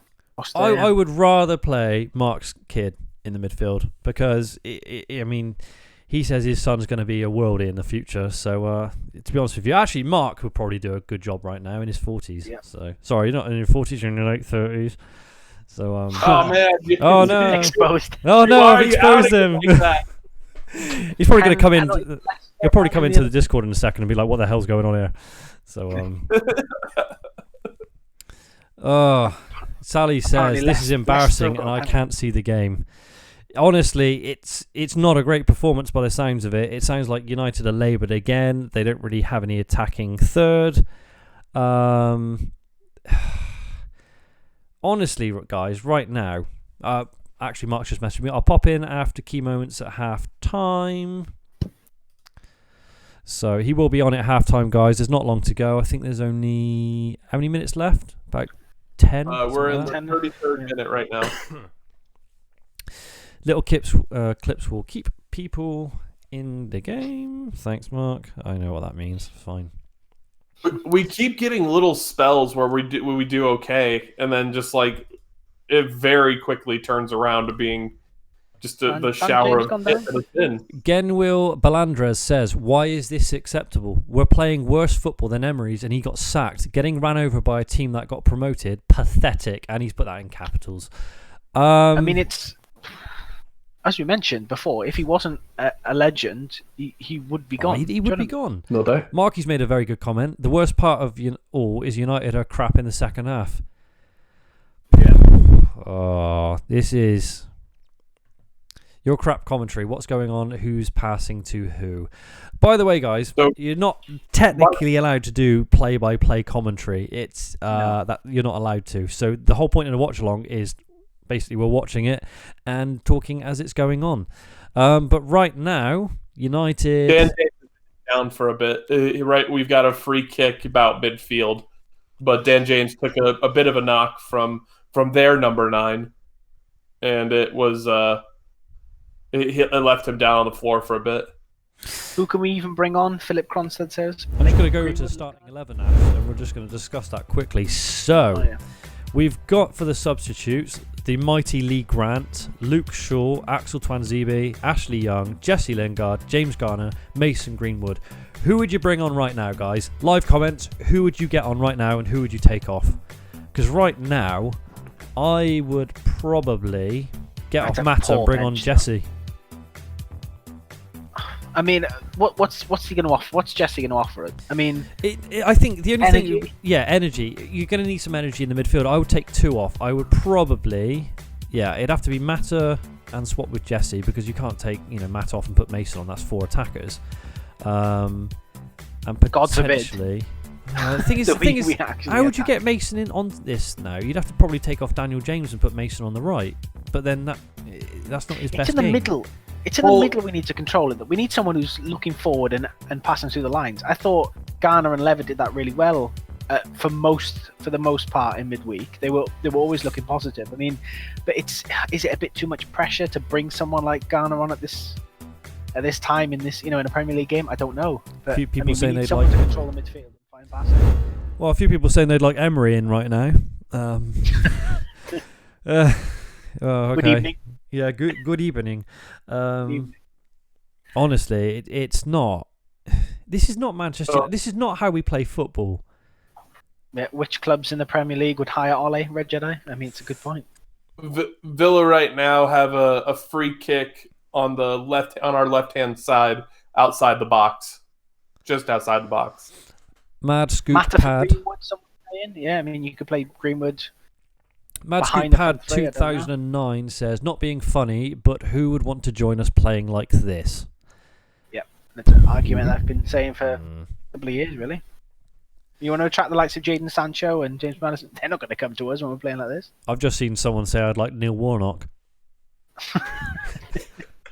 You're big Sammy. Brexit FC, we're already becoming Brexit FC, so why not hire Brexit himself? Yeah. No, that's Sean Day, surely.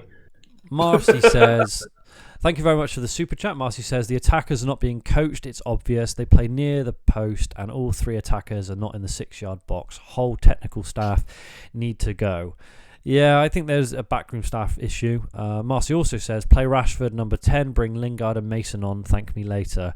Rashford's not a number 10 though, is he? He's much better on the left. Lingard, I would agree, probably need on, and Mason, which means you'd have to sacrifice Martial and Daniel James, because you can't really be playing 4 attackers on there, unless you want to go. Yeah, you can play a 4-2-4. Let's do a Barcelona. Yeah, all right. Yeah, let's have it. 2-0 coming, says Adam Derivative. Sally Based Devil on Red. Play, I would say that's accurate.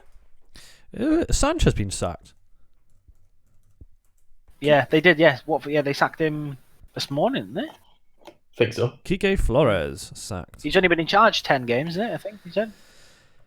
That's after coming back after leaving. Yeah, that's it. Yeah. How are the gerbils, by the way? You know what? They're all right. I've tamed it down a bit. Okay. So, right. Pack your bags, Gollum, and F off. Woodwank out. Okay. The thing is, we knew this was going to be an ugly game. We knew it was going to be an ugly game if we didn't win. Yeah. I'm not looking forward to the paper headlines in the morning. Aaron Wan-Bissaka. So we got a corner right now. Aaron Wan-Bissaka went to put in a cross. So and it was. Sorry, mate. So Harry Maguire header incoming. Slabhead. Come on, Harry. I swear to God, if Slabhead scores, I apologise in advance. There's going to be limbs if Slabhead puts it. Matt, who's got the bigger forehead, you or Slab? I mean, is that even a question? Slab? Imagine the 2 of you together. Jesus, that would be something. Well, if they connected, us as a centre back here, be like Avatar. Like that's how they connect their hair up, you know. Both up for corners. Absolutely unstoppable. So we've got 8,800 of you watching right now, guys, which, to be honest with you, I thought we were probably going to top out at around 3 at one point, which is amazing. So please subscribe to the channel if you are new. Mark will be back. I promise you he will be back for Spurs on, is it Tuesday or Wednesday? I think it's Wednesday, isn't it? Wednesday. So Wednesday. he will be back for his usual watch-alongs. He's just in Centre Parks at the moment, enjoying himself, which is why you're watching a glitched-out version of him, which I'm pretty sure you would prefer instead of this hideous montage, which is a devil bobbing on a suit. Yes, that's not great. So we're going to go back to the glitched-out Mark. Right now, as it stands, Man United are still losing 1-0 to Aston Villa at home in the Premier League. Not doing much by the sounds of it. No. And we're really not. Like we've had, like I said, we've had a couple of good spells where we've had a decent attack, but nothing that's been too threatening. There's been nothing that's really like gotten me too excited. Someone actually said, "This is actually fun. I'm serious." I can't tell if that's sarcasm, but I'm going to take it as a good compliment just because I feel like it. I mean, if you're not a United fan, I would say it's fun. Yeah. No, I think it was all about the watch along, just because it's honestly, guys, if we could commentate and say like this was a great game, it was end to end, we would say it. But right now, It's Andrew, it just sounds like it's dreary. I mean, I'm about to fall asleep. Okay. Well, you've only just woken up, so bloody hell, it really is that bad. Yeah, it's horrible. You messaged us 10 minutes before we went on air saying, "I've just woken up. I need to wake up," and now you're ready to go back to sleep again. That is how bad it is.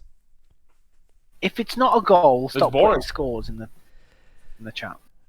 Rob Dos Ramos says, "Disgraceful, and the worst part is that Ollie will defend it." Wayne Lilly says, "Maguire is trash, should have got Koulibaly. Worst game of the season again." Brian C. Yeah, to be honest with you, Abdur Rashid, we don't know what's going on. A load of people saying 1-1, yes. Oh, live comments are saying 1-1. Hold on. So you guys are ahead of us, and it's looking like everyone's saying 1-1. So Rashford apparently 1-1. I don't know. Yep. So Marcus Rashford's in. Nope. No. Is that a corner? Marcus Are we Rashford. scoring from a corner? 1-1. Everyone's saying Rashford 1-1. I don't know. So it's 1-1, guys. I'm going to change the score, but I haven't actually, We're going to trust you. Hold on. Let's. We don't know. This is the thing. I'm not going to believe it. Welcome to the United So lad. Andres Pereira puts it across, and Marcus Rashford. Good goal. Marcus Yes, Rashford. get in. You love to see it. Somebody. This is the thing. I can't really celebrate properly because I can't see it. But again, that's Rashford has come under a lot of criticism. But again, look who's coming up with a. Hey, it was a header too. Was that Pereira who put in the assist?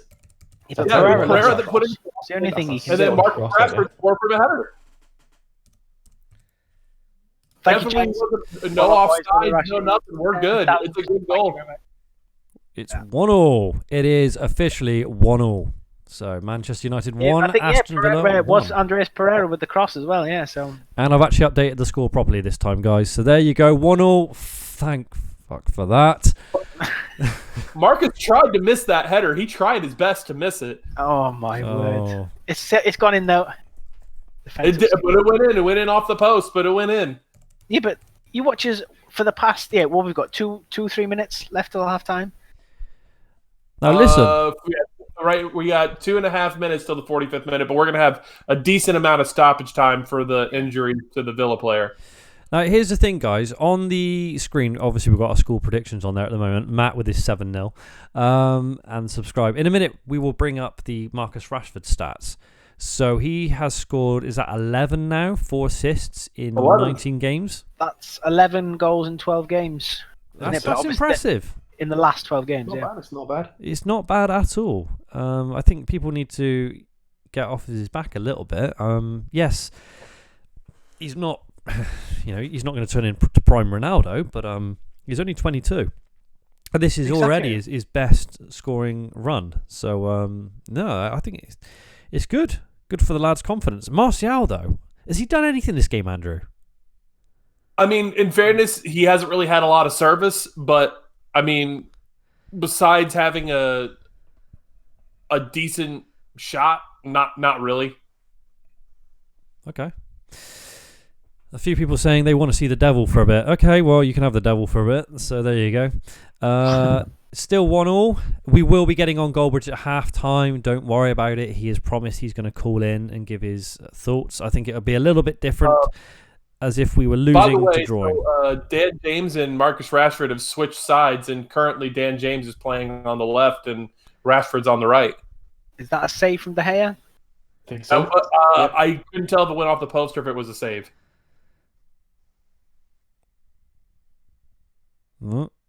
Well, so we are not far from half-time. It looks like it's probably going to be 1-1, which is what we need. It was off the post. Oh, this Off is... the bar from Trezeguet, was it? Yeah, off the crossbar. Did you just say Trezeguet? Yeah. Okay. This is Not- so bad. Not David Trezeguet. He's not come out of retirement or anything. Yeah, No. it's another winger. So, guys, half-time then, because we might as well just start talking about half-time right now. How are we feeling about that first half performance? Good enough? I mean, there's so many Ollie out comments coming in right now. Honestly, I couldn't say all the Ollie out comments is just going crazy. Drawty, can you ask everyone in the call, if they aren't already, what is the least that would realistically need to happen for them to be Ollie out? That's a good question. It's a very good question. I will get back onto that in a minute. And the Bucknut fan says Lindelof is getting torched. Wish Twanzebe would replace him in the future. Axel's a very good defender. I can see where he's going with that, because Lindelof he's been shaky this season. Yeah. And I think Axel has been knocking on the door, and I think he does deserve maybe a couple of games running alongside Maguire just to see how he gets on. Yeah, it's Well, he'll get a game in here in the next one of the next two. I think between either Tottenham or City, he will get game time. I got to say, guys, a few people saying, like we were talking about a minute ago, Neo Heckerman has just said, Ollie out, won't do anything, we're poor everywhere. Thank you for that one. So, the question was, in one of the comments earlier, I forget your name on the live comments, what would it take you to be Ollie out right now? What would it take you guys to be out? And I'm going to ask that one to Andrew first. Honestly, I don't know if I will turn on Ollie before he gets fired, because like I said, I acknowledge the fact that he is not having a great run, but I put this fully on the Glazers and the board of Manchester United and Ed Woodward. By the way, just as a quick update, the Marcus Rashford goal has been ruled an own goal. Oh, that's frustrating. Oh, it went off the post, it then went off of Heaton's back. okay. So I can't say that I will ever turn on Ollie, because I think that before Ollie goes, we need to get rid of Ed Woodward, because I can tell you this, being an NFL fan, if we had a general manager that had done what Ed Woodward has done in terms of the horrible purchasing of players, he would have been fired by year 3. I think that ultimately, if we get somebody in that will be making footballing decisions, then if they choose to get rid of Ollie, then I will support the decision, because at the end of the day, I support Manchester United and I will back whoever the manager is. Yeah. Unless your name's Mourinho, then you just needed to go. Here's the thing. I mean, me and Mark were talking about this the other week, and I think both of us said, because there's a lot of people label him especially. Half-time, by the way, guys, apparently. Thanks, live comments. We're going to quickly go over to the laid-back studio. So, why the hell not? Because it's half-time. 1-1 here. Manchester United versus Aston Villa.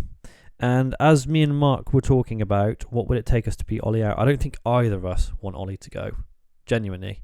I think regardless of the results at the moment, because he's a legend, I know we want the best interest of the club at heart, but right now chopping and changing managers isn't going to help anyone. It's going to be a very tough week. I think in order to be Ollie out, rather than wanting him out, rather to know what would take him to be out, probably be defeat against Spurs, defeat against City as well. And I think a draw here is not a good result. Let's be honest, it's not. But it's sad at the moment because you just can't see United getting any decent results, and which is bizarre. It's bizarre. United have always been about good results. It's every game, isn't it? We were saying before. I don't remember the last time we've gone into a game and I felt confident we were going to win. And I understand for Ole out. I don't know. As I said before, I think he is genuinely trying to do the best thing for Man United. Hello? But, Is that Mr. Goldbridge? It is. Yeah. Well, I tell you what, I don't know what's been going on, but I'm fuming. I'm absolutely fuming with that. I think it's just so bad. I thought the goal was good from Pereira, and look, Pereira. One of the big reasons I liked Pereira 3 or 4 years ago is because he has got that creativity in him, but he is not a centre defensive midfielder. And does that justify a performance like that? Look, it's not really the lad's fault. He has got that delivery, and it's easy for Rashford. But the midfield, as we were saying about 20 minutes ago, is getting overrun. And I can't think of a United player that's playing better than average at Old Trafford. And when you've got 11 players, I think that's disgraceful. And I think that Villa are very unlucky not to be in front. That VAR, it didn't go to VAR, but their second goal was very, very close. I thought Williams maybe did give a penalty away, but they didn't review that. So I just don't get it. They've had a week off. They didn't go to Astana, a lot of these players, and they look like they can't be arsed again. And I do think, as I said, we're going to get over the line, but 50% of the game's gone already, and I'm just not impressed with any of the players. So, yeah, we're probably going to win, but I think, as I said, we're going to walk away from this game just very confused about what United are. This is Villa. This is Aston Villa, and they're the better team at Old Trafford for 45 minutes. It's just wrong, and I don't think any of the players have turned on Ollie. I think they like Ollie, but what it's showing is either the players aren't good enough, which we pretty much know, but the tactics aren't good enough either. I mean, everybody's just bloody singing Ring a Roses, jumping around with a smiley face. But it's shit. If you'd swapped Ollie for Mourinho, you'd think the players aren't playing for the manager. We know these players love Ollie, but they're all shit. So it's just not a good enough squad, not a good enough tactics as far as I'm concerned. Where do you stand on Ollie at the moment, Mark? Are you still Ollie in, or are you starting to... Go on. I think he's going to sack himself. I think that's what's going to happen. I don't think the club wants to sack him. I think the fans are getting a bit fed up at this point, which I understand. I know what's going on at the club, so this is why I probably am a little bit different to, the fans who are just going off their own opinion. It's very difficult to go off your own opinion when you know what's coming out of the club, and I know for a fact what's coming out of the club, that they don't want to sack this manager. So me to go get him out is useless. I know it's a waste of time because I know that's not what the club want to do. It's very different to what it was like under Mourinho or Van Gaal. You could pretty much go with your opinion. Yep. And my opinion is that he's going to sack himself. I think this week's the week for me. I really do think this is the week. I think the Villa, Spurs and City games will pretty much this time next week, I will know what I think. And at the moment, I think he's going to sack himself. He can get himself out of it. He can win today and he can get a result on Wednesday and maybe get a draw at City. If Newcastle are drawing with City, there's no excuse. So I think that this week will be the week. No, go on, Ash. I think it will tell. I think the Spurs game and the City game are going to be massive because typically we've played better against the bigger teams this season. We should have beat Arsenal. We should have beat Liverpool. And I think it hinges on those two games. If we continue the trend that we've seen this season so far, we do perform against the bigger teams, I think maybe people will see him in a different light. But I think if he does go to Spurs and City and gets beaten or even gets, God forbid, gets battered by both of them, I think he will be gone by the end of the week. I think tactically as well, what surprises me about this game is I think Brighton, although Brighton only lost 2-1 to Liverpool, so I've got to put a bit of respect, but we should have beaten Brighton 7 or 8-0 a couple of weeks ago. And they came to Old Trafford above us and thought, we're going to go to Old Trafford and play them off the park. And Ash is right.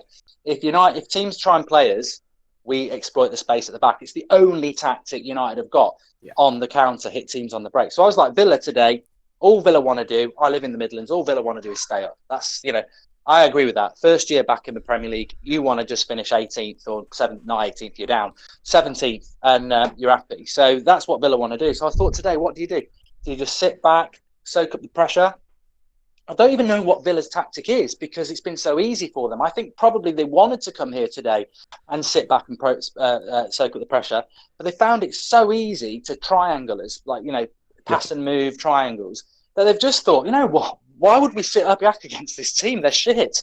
Like, they really are shit. I think Villa came here once in a point and realised, bloody hell, why are we sitting back against this shit? And I think that's the problem. The midfield is awful. And yeah, Pereira gets an assist and uneducated fans will be going, oh yeah, but you said Pereira's crap. The cross from Pereira is brilliant. That's what Pereira can do. But he is not a centre defensive midfielder, and he gave the goal away, and they've been bypassing it. I think Fred's been all right, but Pereira and Mata, have I missed something, or is Mata just been shit? Yeah. He's been invisible. Absolutely invisible.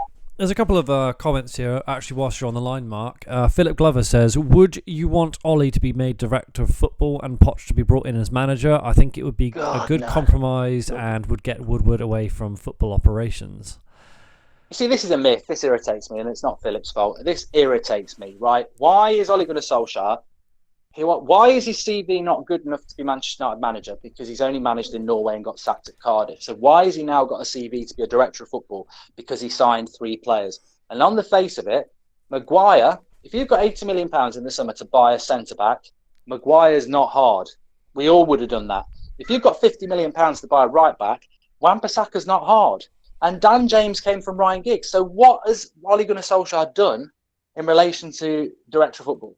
I'll tell you what he's done. He's bought 3 obvious signings and he's totally ignored his midfield. And of his own words, the money's there. We couldn't find the right player. So in the whole of Europe, you let Herrera go and Fellaini go and didn't bring a midfielder in. So for me, Ole Gunnar Solskjaer as director of football is ridiculous. Absolutely ridiculous. I think what it is, it's, we love Ole.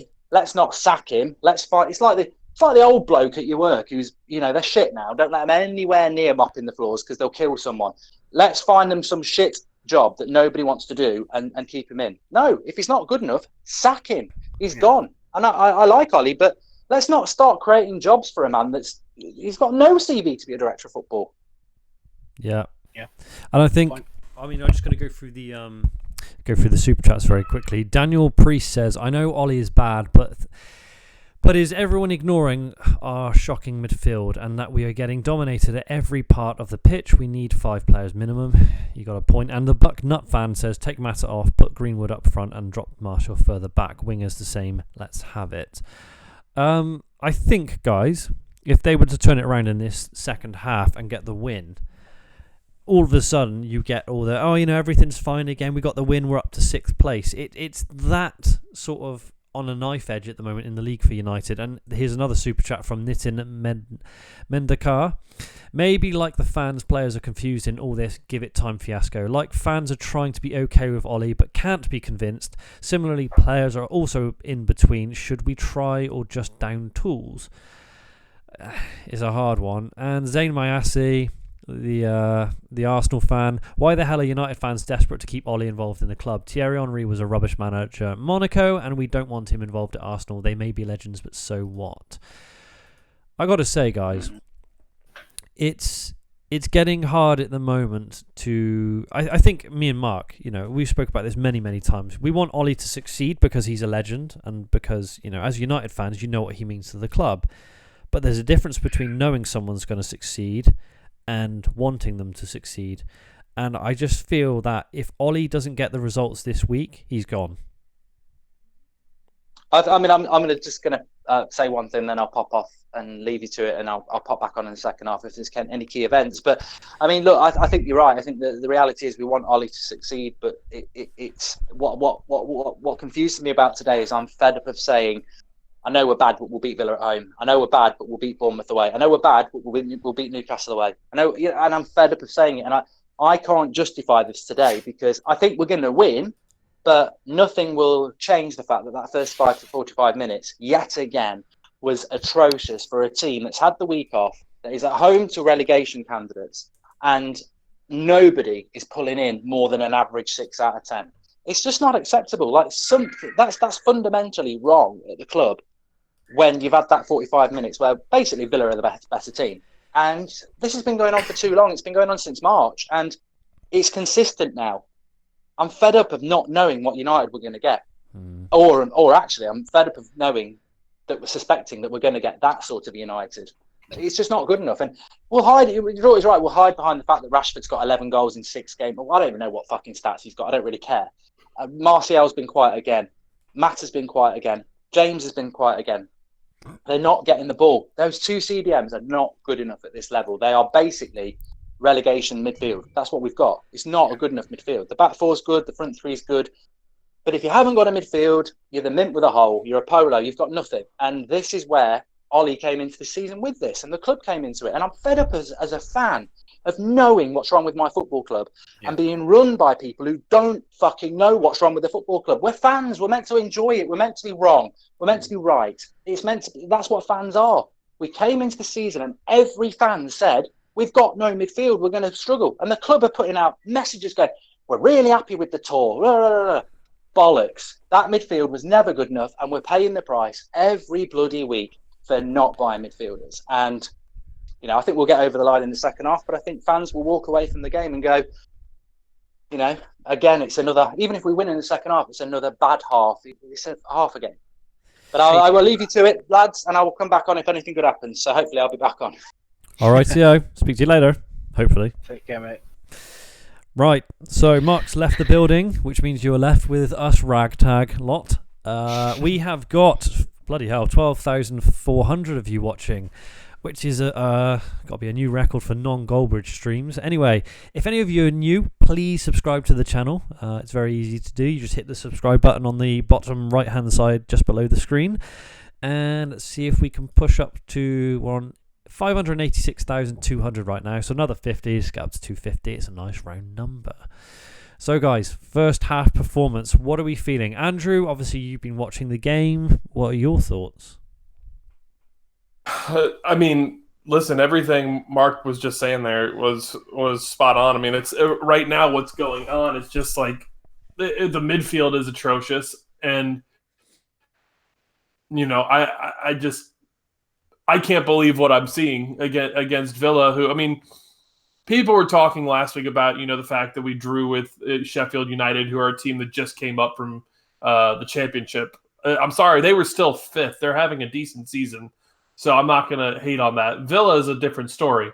Villa hasn't been having a great season. We should have come into this, and we should be taking this game and with relative ease. And it's kind of surprising that we have been the worst team. There is no doubt about it. We have been the worst team, and it is, as somebody that, I mean, I said it already. I don't know if I will ever be Ollie out, but it's getting hard to defend him and what's going on. It is. It's just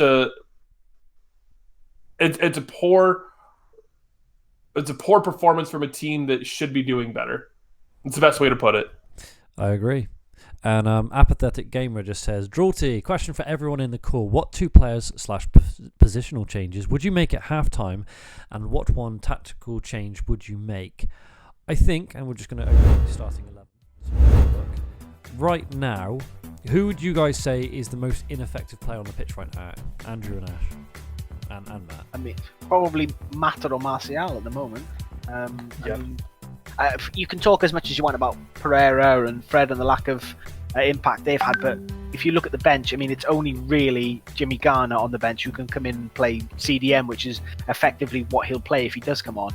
I mean, Mata, we've not really seen him at all. I mean, the argument's there for Jesse Lingard, but in terms of pass quality and reading between the lines, Mata is streets ahead of Jesse Lingard. It's just the energy and maybe the running into space, which Lingard has got him beat there. Up front, I mean, Mason Greenwood's obviously an obvious choice, but is he going to come on and offer more than Martial? I mean, if he was to bring on Mason Greenwood alongside Martial and Rashford and James, as I said, those 4 attackers, I'd be for that. But again, are we susceptible to counter-attacks in the midfield? So I mean, Mata, you could bring on Lingard to more energy and more bodies in midfield. Would that help? Possibly, but it just shows how weak our squad is when our bench looks like that.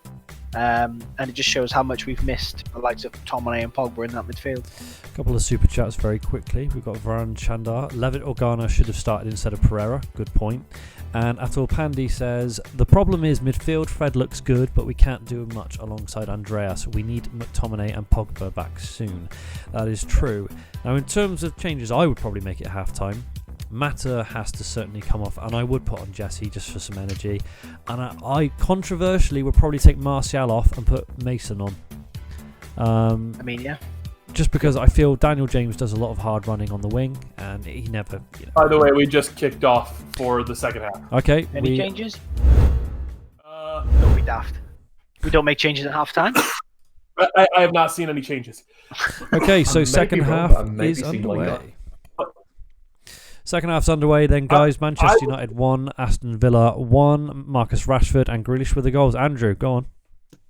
I was going to say, so I think that Juan Mata's probably been the least effective, if not Andres Pereira. Andres Pereira, I mean, he put, like Mark said, don't let the fact that he put in a decent cross fool you. He has not been good today. Yep. And he's the guy that's also now taking corners for us, and I feel like every single one of his corners that he puts in are just bad. They're just bad. They don't ever land on target. So for me, I would probably take off Pereira first and put on Jimmy Gardner, just because, let's be real, he can't do any worse. No changes at halftime then, guys. United, have they started off any better, Andrew? I mean, we're a minute and 15 seconds in, and not really. It's basically more of the same. So, Ash. But it is a minute 15 in. So, guys, the trouble is today, it's like, normally in a in a stream, like I said, I like to be a bit of a free-for-all. If people want to shout over each other, that's fine. But, Ash, I was going to say... do you think, because I didn't ask you this at halftime, do you think this is the week for Ollie? If he doesn't get we're on a results counter this week, attack here. Okay. And do you think Ollie would see the end? If he loses this, and I think if he loses against Spurs and City, I think the club are going to be forced into it. Not because the club want to change direction, but I think the pressure from everyone, from the fans, social media, the media in general, I think it'll be too much to handle. Having said that, as I said before, we've played well against the bigger teams this season. As I mentioned, we should have beat Arsenal and Liverpool. Will we set up differently? Apparently, Pogba's back for both of those games. Depends how he'll slot into the team. Will he, decide that he wants to turn up, or will he, continue how he has done for the majority of his stay at United? I don't know, but I think if we do lose the 3 games, I think he'd be gone by the end of the week. And Matt, do you reckon he'd last the week if that happened? I mean, if we lose all our games, then there's absolutely no chance. Like, I would get rid of him if we lose all 3 games. Like, I know the whole sentimentality thing, but come on, he's as a manager, I just don't think he's good enough. Like, I know that some people can sometimes hide behind the squad's not good enough excuse, and yeah, our squad isn't, perfect. As Mark Goldbridge said, it's basically like a polo mitt. We've got stuff in, the back and the front and around the outside, but we've got no midfield. But that's no excuse for Ole for some of the stupid decisions that Ole's made. I think some people think that just because our squad is bad, then Ole can't do anything wrong. It's not that. Like, we've seen so many times that certain teams have had slight issues, but they've done a lot better than what people expect because of good coaching and trying to get around that issue, but we just can't seem to do it. And I mean, against a team who's just come up, we're getting absolutely overrun in the midfield, and that makes it so that Aston Villa have been by far the better team. Like, it's sad to say that Aston Villa have been better than us. So, I mean, if we go into our next 2 games, like Ash said, we've actually been good against the big sides this season. But, do you really expect us to get points? Up against Jose Mourinho, who will want to do everything in his power to beat us. Like, that is the one game that he's looking forward to. Yeah. That is a huge game. Oh, yeah. Massive. Although Andrew did raise a good point when I was talking to him off camera, and it was, remember that first game that, Jose came back to Chelsea, and Chelsea absolutely lamped them 4-0. Yeah. You know, I think some people are talking about it like it's a guaranteed loss against Spurs, but I'm not 100% sure. And then there's a City game who, you know, drew against Newcastle, but let's face it, are far better than us. So I think if we'd go into that with the wrong mentality, then I think I'll look at that more than the result. Because if we, you know, put in a decent game, but it ends like 3-2 or something, and we can say, you know what, we actually put in a decent performance, the result just wasn't too fortunate, I'd actually think, okay, that's something to look forward to. But I think it just depends on the manner of the next 2 games. So right now, then, a lot of people saying Glazer's out, Ollie out. Glazer's out before Ollie. Stop lying about scores if you don't support United. Get out of the stream. That's a fair point. Lots of people like By to the way, we have a corner here. When was the last time we scored from a corner?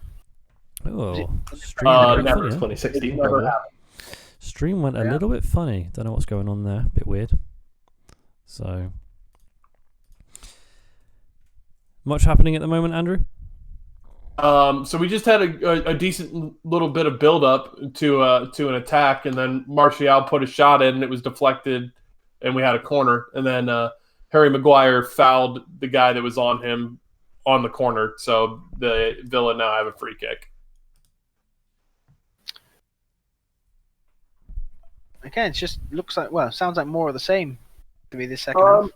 It's been a little bit better in terms of attacking wise,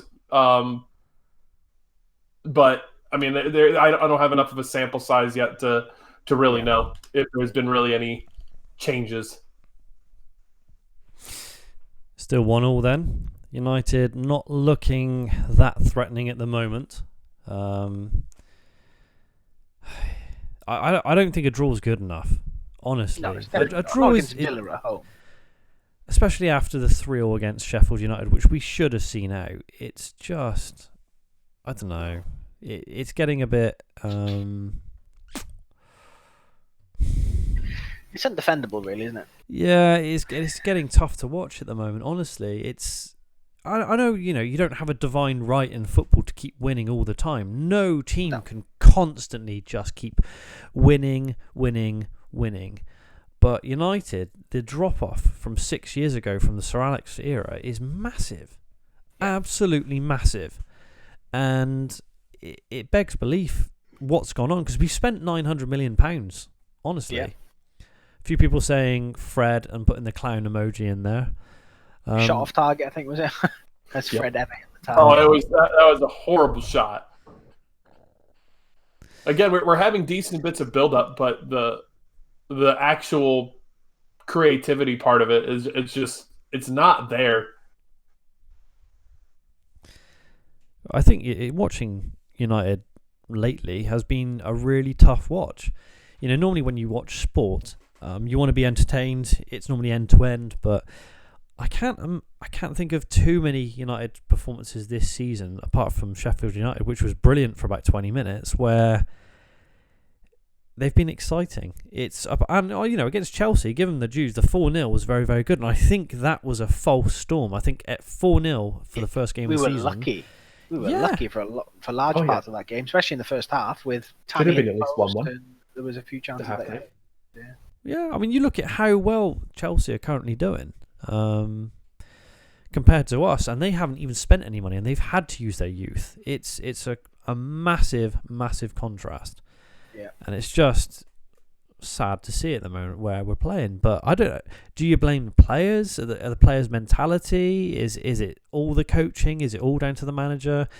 Some people say, it's everything. It's everything, isn't it? It's a mixture of everything. There's no one, person or one thing to blame for all of this. It's everything. It's the board. It's the Glazers. It's Ed Woodward. We got it's a the decent players. counter back here. Joe Allen says Woodward has made United unwatchable for 7 years now. It's. I was saying this the other day, isn't it? It's watching United. I'm watching United out of necessity more than enjoyment, and it's. Yeah. It is. It's a chore. You're basically watching United more out of. Oh, that was my microphone. Suddenly decided to switch itself back on again. Brilliant. It's just out of loyalty more than anything. It's You're watching United purely out of loyalty than hope. I don't think any of us think that United right now are of the level of everyone else. Man City yesterday dropping points. That was a surprise. But you know, these things do happen in football. But United are so far off the pace, We just had a good little decent spell there. It looks like we're starting to show some desperation to at least win the game. Well, that should be every minute of every game. We should be desperate, isn't it? Yeah. I agree. Got to say, shout out to the mods today. You've been doing a brilliant job because, you know, when there's not Mark here, there's usually pandemonium in the comments. So thank you to Sally, to Smutty, to anyone I've forgotten. Well, I'm trying to think off the top of my head. Lincoln, thank you. So, you know, mods are doing a great job today. And, you know, so far we still have, what, 30? Oh, we've still got 35 minutes left. Oh. It's like torture watching Man United at the moment. But it feels like the game's been on for about 4 hours, isn't it? Yeah. I feel like we've been on air for the entire day. Yeah. So people saying, "Where's Mark?" Mark is currently on holiday. He's allowed at least one holiday per year. He's allowed it out of his box bedroom for once a year to go to Centre Parks. He'll hate me saying that, but yeah, he's allowed a holiday, so we said we step in. So don't worry, it's not going to happen again this year. But wait for next year. No, I'm joking. Yeah. We're gonna take over full time now. This is it. This is the new United Stand watch along. Yeah. So, are we doing a match reaction? Mark will be doing the match reaction. Nathy 17. Ollie out, please. Please do more impressions. I'm not doing more crusty. Good evening. Good evening. No, that was Schmiegel. That wasn't good. Will United sign anyone in the January transfer window, Drawty, from Ewan Vickers? Absolutely not. You'd like to think so. Is Pogba going there? Do you reckon we'd sell Pogba in January? Probably. No one does, and we wouldn't bring anyone else in. That would be us. That we see Levitt and Garner coming through as, you know, we don't need to sign anyone, and, you know, you can see it, can you? Yeah. No, totally. Turn on your microphone. There you go. Should be a bit more balanced now. I think the commentary has been good. Thank you. Not everyone does. Can you do Harry Bain, Drawty? Harry Bain.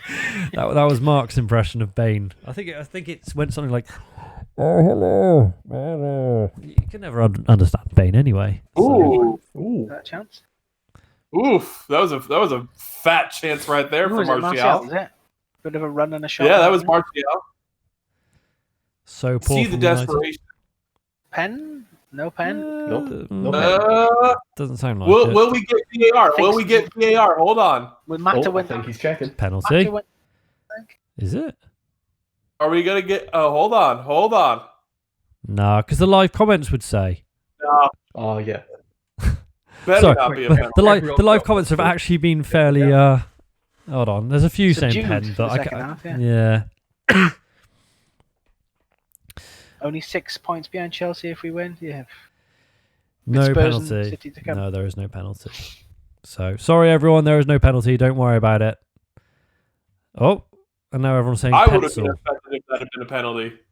No pen, no pen, no pen, no pen, no penalty, no PK. So no, there is no penalty right now. Yeah, we don't want pens. We suck at penalties. Yeah, even if we can't bloody score them anyway. Yeah. So what's the point? Hey, I watched from Thailand. How the hell some of these wearing the shirt? Good point. Don't know. Especially Pereira has been decent little dribble and shot from Martial, but good evening. So yeah, let's get a couple of Mark Goldbridge sounds on here. So we're gonna get tin of salmon right now. You look like a tin of salmon, you bloody idiot! And let's get pink boots because it's good fun. Pink boots! It's the pink boots, Marcus! The bloody pink boots! So that's to hang you over for a couple more minutes until Mark Goldbridge hopefully turns up. By the way, guys, if there is a goal, Mark will be on here. So he's promised us that. So we would know if there's a goal because Sonny Goldbridge would crop up. So no penalty. No, there wasn't a penalty. No penalty. And we've had a huge delay because of another injury to a Villa player. Do we know who's injured? He's back up now. So besides that, I don't know. So right now we are into the... What minute are we into? The odd minute. 60th, something like that. So right now they've got they're advertising the Patriots and Texans game. Oh, great. So it's 60 minutes. Pretty 60th much, minute. 60th minute or 61st, because I think we're about a minute behind you lot. Maybe even more. Seems to be that sports in America, if it's in England, seems to be a lot further behind. So You've got to think it's an internet connection as well, isn't it? Oh, yeah. And, if they're on AOL dial-up from 1999. Well, Try on. Oh, yeah, I am. and I've actually gone away from cable. If I had cable, we'd probably have a different story. But since I've cut the cord, I mean, having internet TV is it's a little bit further behind than normal cable. Yeah. Normally, with normal cable, we're like pretty much right on with the action. Sake, you piece of shit! Oh dear, that wasn't going to happen. So United. Will there be an app coming out with Goldbridge quotes with his voice, like a soundboard? Yeah, it's something you could market there. What, a Goldbridge soundboard? Yeah.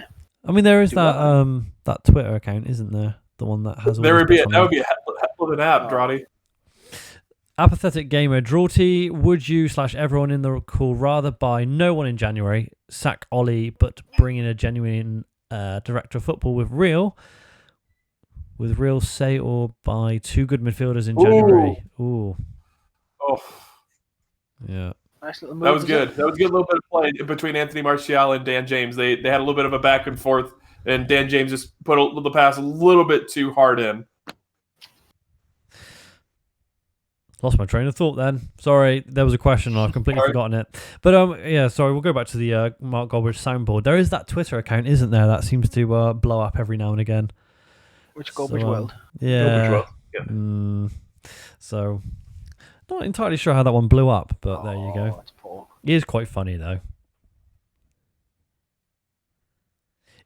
By the way, guys, Brandon Williams got a card for some reason. Who's he holding? Heard holding. What did he do? Let's see. Yeah, that was a pretty good cover shirt. You get booked for that. They just said he pulled his shirt. Well, you get booked for a shirt pull. So there you go. Guys, if you are missing Mark and you appreciate Mark and he will give his match reaction, please stick a like on the video and please subscribe to the channel. 8,200 of you have managed to stick through this long. Congratulations. You probably deserve the Victoria Cross right now, because this is not been the best from United. It's probably not been the best from us either. But I'm here now. I think he's done a great job. Oh, hi Mark. Oh, I think he's done a great job. I'm just watching Villa on the attack here. Oh, for fuck! Oh, what a miss! He must have been offside. I might be a few seconds behind, but that was a massive chance for Villa. That would have been another goal for Grealish. It's 2-1. No, it's 1-1. No, it's 2-1. Lindelof. It's 2-1. It's Victor. Wait, Lindelof's not, is he? It's Victor Lindelof. It's 2-1. How's that? This is how far I'm behind watching it then, because Grealish has just missed an absolute sitter. Oh, it must be from a corner then, I'm assuming. Yeah, it's going to be from a corner. What did I say before? I said before, it was the last time we scored from a corner in the Premier League. You always do that, Ash. You jinx things. See, I do it all the time. Yep. Well, I fancied United to get a goal in the second half, and to be fair. I don't think it's been a very good game. But the reality is, right before that, Jack Grealish should have made it 2-1. So it just shows you how slim margins in football, isn't it? I'm not convinced by United today at all. It's paper and cracks again. Lindelof's, yeah, it's a good goal by Lindelof on the back post, and I think that today's been about that, and I'll certainly be saying it in my match reaction. I'm certainly not going to be jumping on the happy clappy crowd. I'm not. It's not been good enough. And the way they're all hugging there like they've won the fucking cup, they're a disgrace to the shirt. They're a disgrace to the shirt. That is not good enough. And, Ollie knows it. I'm looking to see Ollie now whispering to Carrick. That's shit. And Villa, it's only because Villa have been wasteful. They should have just bloody scored right before it. We are up to 5th though, Mark. We are currently up to 5th. Which some people will be getting a nosebleed right now, but I totally hear what you're saying. It's been a terrible performance, but You know, Grealish literally missed the sitter right before it. wow. In the second half so far, we've had better spells of attacking possession at the very least. Oh, Jesus Christ. Yeah, People are now saying 2-2. Are you joking? Are you actually joking? Is it actually 2-2? Well, This is the wonder of thank you to the UK lawmakers who allow it where football matches cannot be shown in the UK. God. So you get a mixture, an absolute mixture of people getting scores. I mean, I'm probably still in 2018 here. Yeah. I'm still waiting for Makeda to get. My stream's so slow. I'm waiting for Makeda to score the winner. I'm back in 2000 and whatever it was. Mate, I'm watching this on Soccerbox. So I'm back in 2014. Has anyone seen an equalizer yet, or is it a bad rumor? It's VAR. We might get VAR here because Jesus. it looked like he might have been offside. Whispers. 2-2. Yeah, he looks offside to me. That'd be the second. Yeah, but still, again, that's the second goal. If they do get it chalked off, that's. No, apparently it's not being given. Or not the. It's been No, given. No, it's been given. He looks onside from the picture I've seen. VAR says goal. This is where a goal. What is going on with VAR? That looks offside. Brandon Williams kept him on. Oh no, he's way on. He's way on. That's a goal. That's a goal. I've just seen it back. That's a goal. Oh yeah. He is, Williams. unless they're going to do some stupid interfering with play, Mings scores. Mings onside, and it's a shit offside line. I want to blame Phil. I want to blame Phil Jones. It's that much of a bad offside trap. But it's Brandon Williams. Why? See, it's Brandon Williams. He's just. And he's played it right back as well. I'll tell you what, Mark, you can stay on here because since you've been on, there's been 2 goals. Yeah. Yeah. You're making the stream interesting again. Yeah. And if I mention Brexit, there'll definitely be another goal. So every time I mention Brexit on That's Football, there's a goal. But I'm so far behind, I'm getting a minute behind you lot. But, you know. It's quite entertaining, though, because it like all the celebrations you'd normally get for minute, we're just not getting because we're just complete confusion in the live comments. But come on, to go 2-1 up, celebrate like you've won a cup and then go 2-2. Yeah. Really? Disgrace. Oh.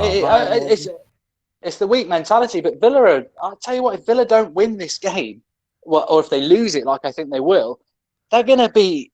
I tweeted off the United Stand account, actually. I don't normally get to do it because I'm normally doing the stream, and I said, I can't believe how equal this game is. Yeah.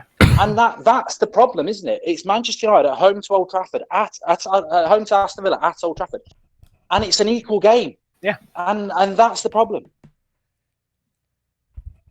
We're in absolute shambles. From top to bottom. I mean, the live comments don't know what the hell's going on anymore. I mean, we don't even know what's going on anymore. We don't even know what this stream is, let alone the score. No, it's not 3-2. Right. Jesus, let's not get people. Who's the person in the live on the stream talking? Who's got the closest to the sort of real time? Is it probably Andrew because he's in America? Or? Yeah. Well, technically, technically it would be me on the radio, but it's confusing. Yeah. You seem to be getting it quick, Drawty, but I didn't know where you were getting. Don't trust the live comments. They're a bunch of trolls at this time in the game. I've learned my message there. There's a few 3-2s coming in there now, which is quite funny. But to be honest with you, I'm actually quite entertained by the live comments now because I think people are just understanding. It's just keeping us on our toes, isn't it? I know. It's just like we're now going by you guys, which is a dangerous position to be in. So don't tell them that. Fucking hell, don't tell them that. Mate, it's too late now. It's too late. Ronaldo winner. Ronaldo signed and scored. Yeah. But I tell you what, on a serious note though, I mean, how long does this go on for? Because people keep saying give it time. I've got to change the score. Every game, it's like it's the same, isn't it? We struggle against these teams, and even if we get over the line against Villa, we're all going to walk away and go, Villa were unlucky, Sheffield United were unlucky. It's always so bloody close, and I think we will win right now. Oh, Martial's down, isn't he? Knocked to the head. Head injury, isn't it? Yeah. That's not what we need. Yeah. Sorry, guys. I'm just updating the score. I've done a U mark. I forgot to change the score. There we go. Anthony Martial hasn't moved at all since he went down. So he's getting up. It is. There's no 70 minutes. There's no substitutions yet. Again, isn't it? I get. But who do we bring on? It is a job. Who to change? A few people asking, are you going to do a match reaction, Mark? Yeah, I will. As soon as we're off here, I'll go and record 10 minutes, and then I'll upload it, and then I'm going to go and get pissed down the pub because I'm on holiday. Tell you what, you can stick around here for the last 20 minutes if you really want, because I'll let everyone else have a say, of course, but I will listen in. I've just realised I can be on Discord and tweet, so this is like heaven to me. So yeah, this is fine. What is the holiday like? At the moment? But I mean, look. Pardon? What is the holiday like at the moment?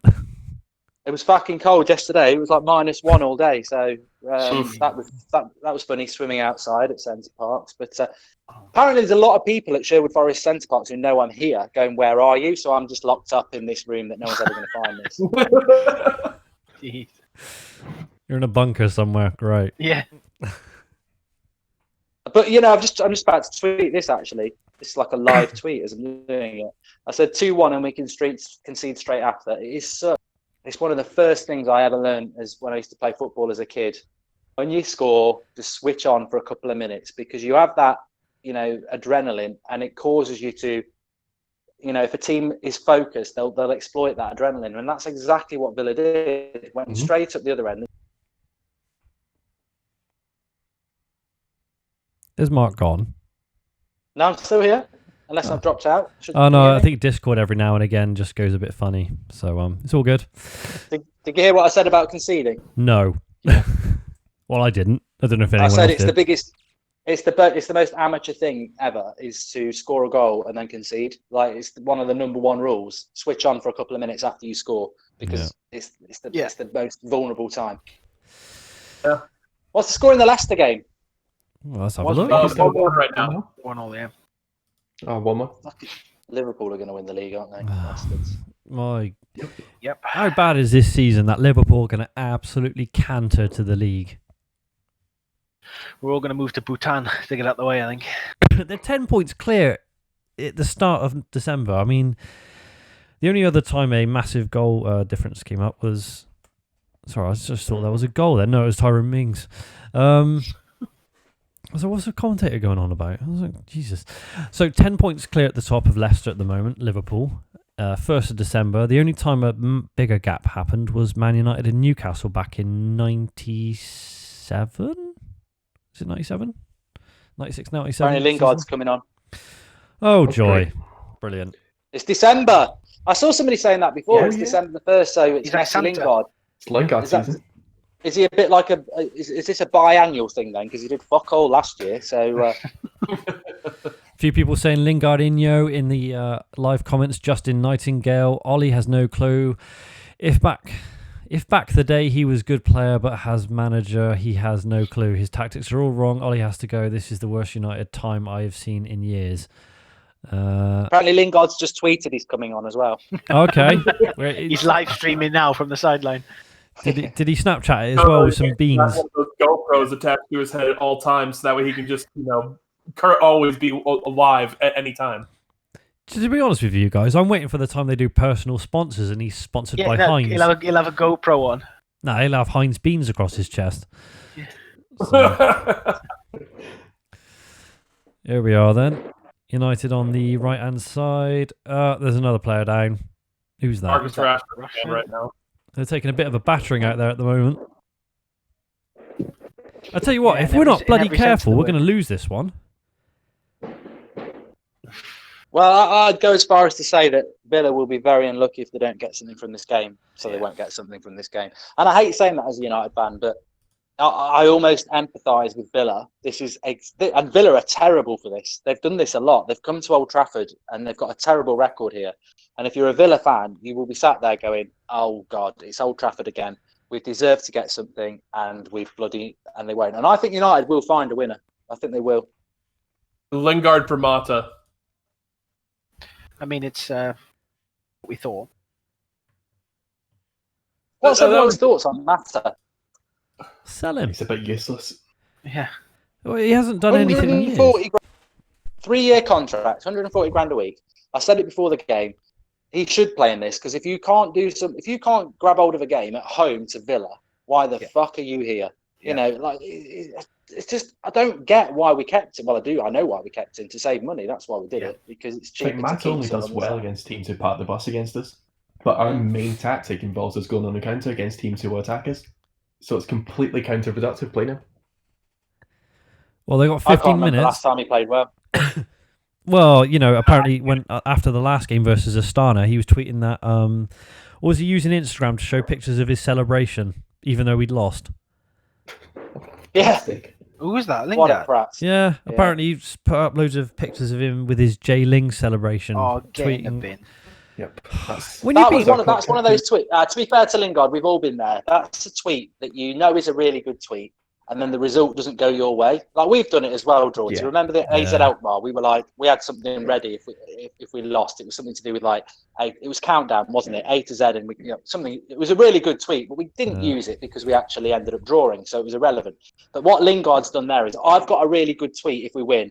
Oh, we lost. Still put it out because we put a lot of work into that tweet, and that's exactly what and United is a vehicle for him to get his brand exposure, essentially, isn't it? That's it. Yeah.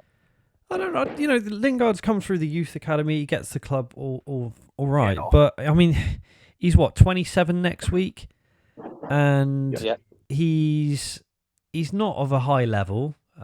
He scored one goal in the last year, which was that goal against it, and you just think it makes it all about him then. Like that celebration. At the moment, it should be about the team, about the club. It is not about the individual going, oh, you know, this is me. I'm Jay Lings. I'm back. It's kind of like, no. It's just about winning the game. It's not about you. If you were doing really, really well all the time, then fine. But you've scored one goal against a bunch of farmers in Kazakhstan, and all of a sudden, it's Jay Lings. I don't get it. Apparently, James putting the ball into dangerous areas again. No one there. Yeah, I mean, Dan James just put a good cross in, but there's nobody at the back post. To be fair to Dan James, I'm going to be critical of him there. He's got his head up when he gets the ball, and he can see no one's going to get in the box, so he shouldn't put the cross in.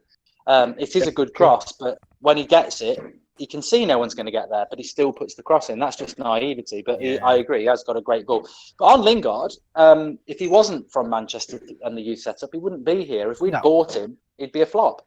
Well, Bristol City were in for him at one point. To be fair, we brought him to the youth system, and he's still a flop. Yeah. That's hard. Well, the thing is, he did score, was it 4 goals on his debut for Birmingham, I think? Yeah. Or Derby, one of the two. And everyone thought, he's brilliant. And then there was a time under LVG where he was linked with Bristol City, I think, and he almost left. But that was when he was, 20. If we draw this game, because I've been listening to all of the stream, so if we draw this game, where are we at as a community who are on the stream, both in the live comments, but more importantly, the people who are talking? Like, start with you, Ash. Where are you if we draw this game? Where we left off, mate. Before we started the game, it's not good enough. But we've known that for how many weeks or months? It's papering cracks. And the thing is, I think even if we draw, it'll come out as a positive from Ollie. As much as I love him, he'll take from the positives and whatnot. And granted, yes, it's home to Villa, and you can dress up and you can praise as many players as you want, but there's ex-players and ex-teammates of Ollie's have said he's got a ruthless side to him. He needs to show it. There's only so much you can mollycoddle these players. You need to start standing up, and you need to start giving a bollocking to some of these players. I mean, I don't say as as individuals, but certainly as a collective, they need to start realizing that their place in the team is in jeopardy, and we've not done enough of that. Apparently, Williams is off and Shaw is on. Oh, that'll help. I don't know why we didn't just score there. Martial should have scored from. I mean, I'm probably about a year behind everyone, but Fred basically just clambers his way into the box, and it falls to Martial, and he sort of lobs it, and I think he should score really, but he put it over the bar. I mean, so Heaton was just basically right on top of him. I made it so it was a difficult shot, but I mean, I think that someone with Martial's quality, I think that he should be finishing that. I tell you what, I'm going to pop up and leave you the last 10 minutes because I've got to sort of set up while I'm listening to do my match reaction, which will be going up as it won't go up live because it's not good enough to stream. It will just be sort of a 10-minute video for everyone.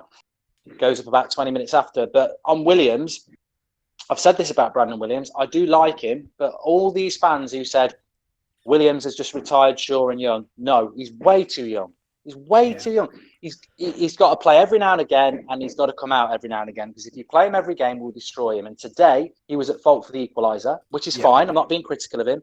But he's got mistakes in him. He's picked up another yellow card again. He's a typical young player. He needs to be nurtured. And this is why Luke Shaw is really important. I'm not saying Shaw should start every week, but they should definitely be sharing it. We can't be just playing Brandon Williams every week, because he's still very, very raw. But I'll leave you to it, lads, and I'll put my match reaction up after, unless there's a goal or something, and I might pop up. All righty. Well, thanks for coming on again, Mark. No, top work, everyone. It's absolutely fantastic. And everyone keep subscribing if you're new. Smash a like. We've got a call in tomorrow night, 8 o'clock as well. So keep getting involved and supporting the lads. They've done a great job. So we will be back. Well, Mark will be back, rather, on Wednesday night for the usual watch-along. Obviously, he'll be back for his match reaction later. And also, we back to pretty much normal schedule tomorrow. So Mark will be back for the usual evening 8 o'clock shows. So currently we've got 9,800 of you watching. Please subscribe to the channel if you are new. That would be amazing. We're trying to get up to 586,400. You can't see the 400, but we are very close there. And yeah, it's how long we got left, Andrew? We are in the 81st minute. We're about to hit the 82nd minute. Okay. So there's 9 minutes probably to win the game. Do we look like winning? Similar to the Arsenal and Norwich game from earlier. What about the Arsenal game? So Arsenal and Norwich finished 2-2 as well. But that it's basically Arsenal the battle of the banter teams, surely. Yeah, basically. But it's not looking good right now. I mean, we were for about 20-30 minutes there. We looked a little bit better on the attack, but things have just things are not looking good right now. The thing is with Arsenal, they've been banter for a little while, and we're not much better. I mean, we're probably worse than them. They are a point ahead of us in the table currently, unless we can somehow win this game. But it doesn't look likely. Mason is coming on. Okay, so that's the change I would have made. So it does look like Tony might that knock to the head he took might have had an effect on him, because he certainly rubbed his eyes pretty good coming off the pitch. Yeah, but even so, Andrew, he needed to come off because he's just been ineffective in this game. Yeah. Mason, out of anyone, is the most likely to score. And to be honest with you don't really want Rashford playing through the middle when Greenwood's a more natural finisher than Rashford anyway. Yeah. So, how many fake goals have we got on here? So many. Mods, you're doing a great job, by the way. There's so many fake scores going on here, but that's just the nature of a live stream. That's a goal. Oof. Oh. If Fred couldn't get any power on it, that was the major issue. Thank you, Captain Obvious. Yes.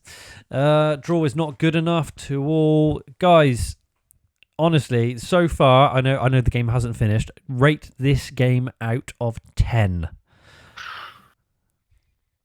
I'm on about the live comments as well as you guys. I mean, in terms of, for the neutral, they'd be enjoying it, but for us, I can't give it more than a 2. I'm going to give it a 4. I mean, you got to think of it this way. Yes, we've scored 5 goals in 2 games, but we've also conceded 5 goals in 2 games. I thought this was supposed to be the best defence we've had since Sir Alex. That's a worry. The fact we conceded. That was a horrible foul call. That's such an American thing to say. I love it. That's such a foul call. I'm waiting for the PK in the end zone. Waiting for the touchdown. For the home run. Get it right. Sorry for the home run. Yeah. It's like on Soccer AM when they used to do the, was it the Pilgrims, which was Boston. So free kick to Aston Villa. Well, that's where we are in the game. You guys in the live comments are probably far ahead of us. No killer instinct, says Alvin. Go. We need to score. Come on, United, says Bob Hope. Harry Spears, what happened to Goldbridge? He's gone back to the toilets probably. Imran Mukhtar, if Ollie isn't out in the next 48 hours, I'll have the Glazers and Woodward's head. Lovely. Do it anyway. I was about to say. If you got no, Ashley, we are not. Yeah, no, we don't want to incite any violence.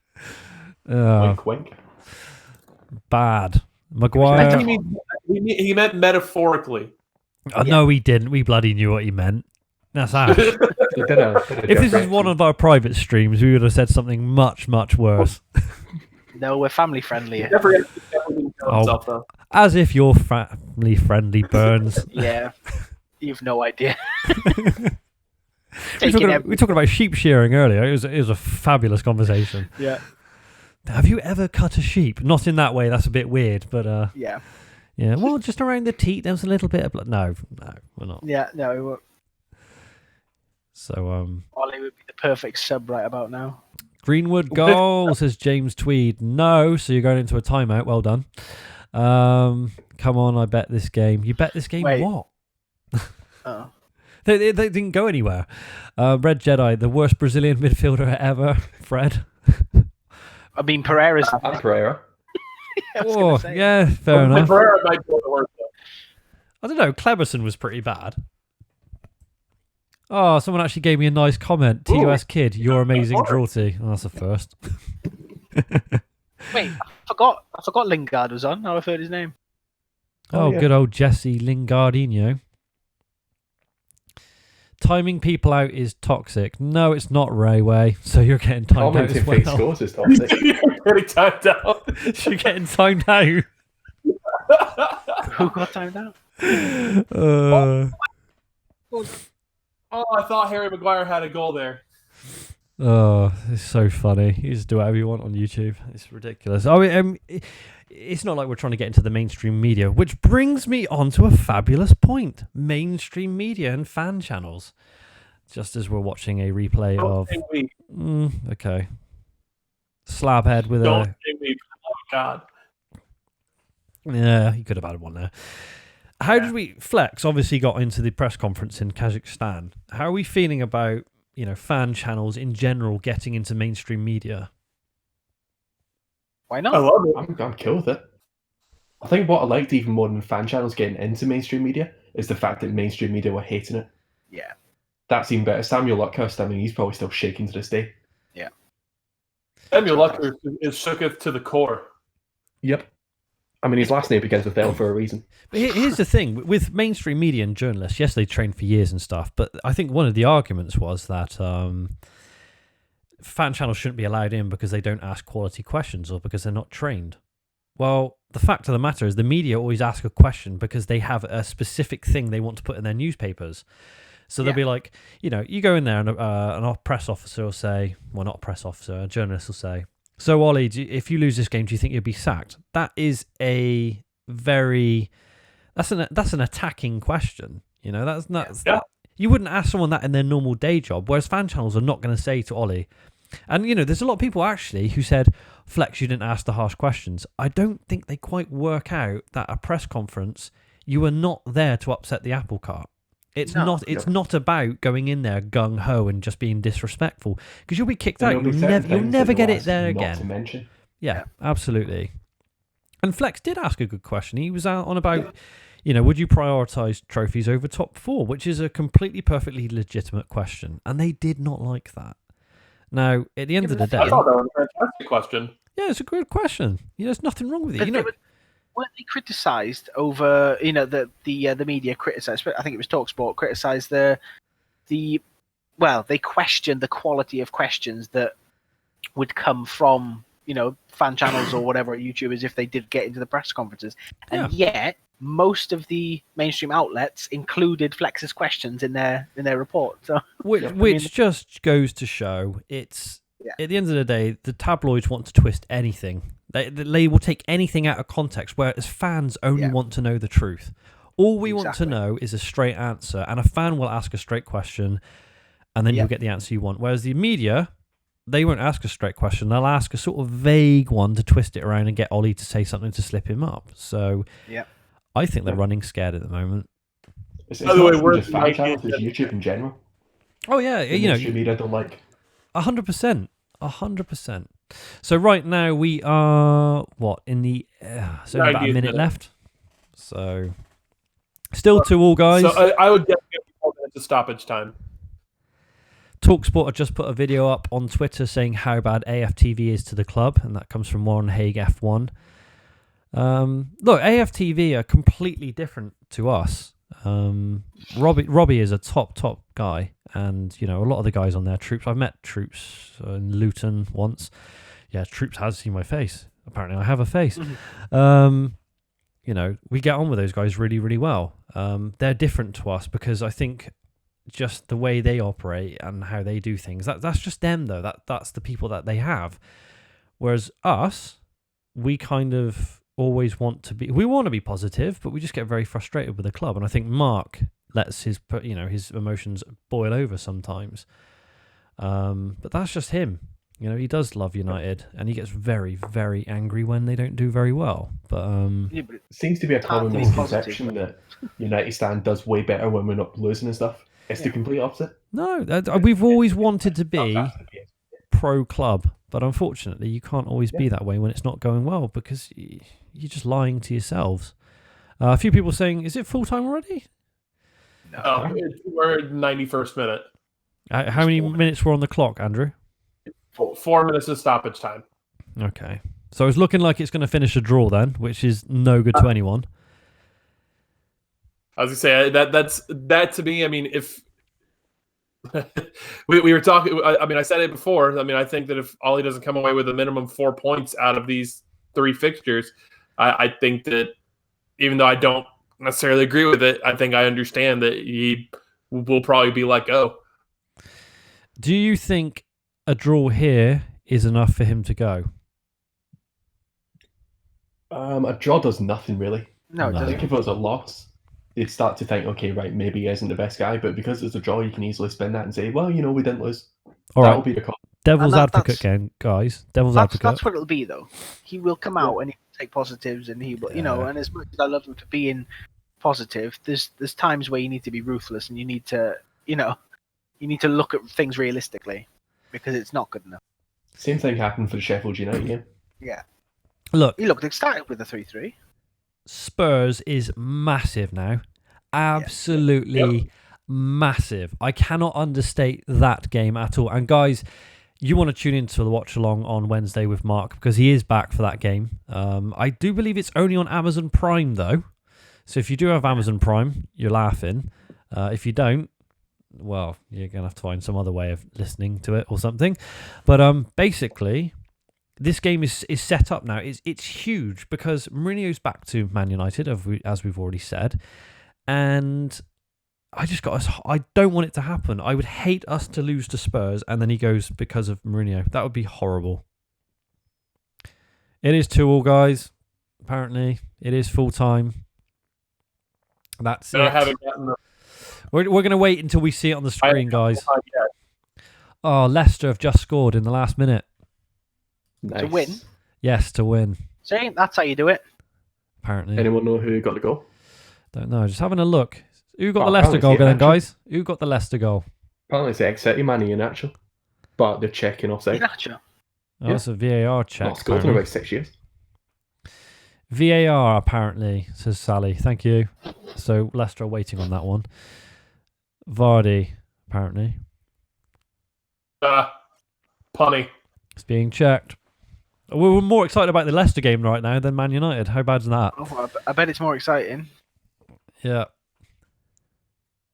So full time, 2-2. Like we said, guys, we will wait until the final whistle's gone on our stream just to make sure because you never know. Does it say Man United 2-2? They gave it. 94. They gave it. Yeah, a couple of them are just in full time now. Yeah. Okay, it looks like it. That is it. Manchester United 2, Aston Villa 2. We are going to stay on the line, well, a number of us, for a good 15 minutes before Mark puts his match reaction up. So we're going to do a warm down now, which is something we've never done before. Andrew, I do believe you need to go, though, because I remember you said you need to go to watch the Arizona Cardinals. I can take a few minutes. you sure? I'm picking up my dad and my brother at noon here, and it's only 11:24, and they're 15 minutes away. So okay, right, we're going to go to the laid back studio now, and just because it's a change of scenery. Yeah, it is 2-2. So Manchester United 2, Aston Villa 2. It is finished in the Premier League for Manchester United. United only climb one place up to 9th in the table. We are now 8 points away from 4th place Chelsea. 4 wins, 6 draws, 4 losses. Guys, what do you think? Is that result good enough? Is it good enough for Ollie to keep his job? No. Not really. I actually genuinely wouldn't be surprised if he was let go. I'm not, like I said, I don't agree with it, but I wouldn't be surprised. It's who's going to be gone first, I think. Silver or Ollie, I think. Like, I don't want Ollie to go, but I think he probably should. The Ollie out comments are flying in the live comments right now. We're actually getting more people coming in watching, probably because it's the end of the show. Ollie out. Tina Jose says, Ollie out, Ollie out, Ollie out. It's time to go. That's a Claude reference, I'm guessing. Ollie was smiling, apparently. Ollie's smiling. What's he smiling for? What is to smile about? Honestly. I mean, it's not a good result. We've had 2 draws in a row now against Sheffield United and Aston Villa, 2 promoted teams. It doesn't get much better, guys, does it? But now watch us go out and go beat both Tottenham and City. That would be the most definition of current United ever. Yeah. So, guys, in the live comments, 10,000 of you watching right now, please subscribe if you are new to the channel.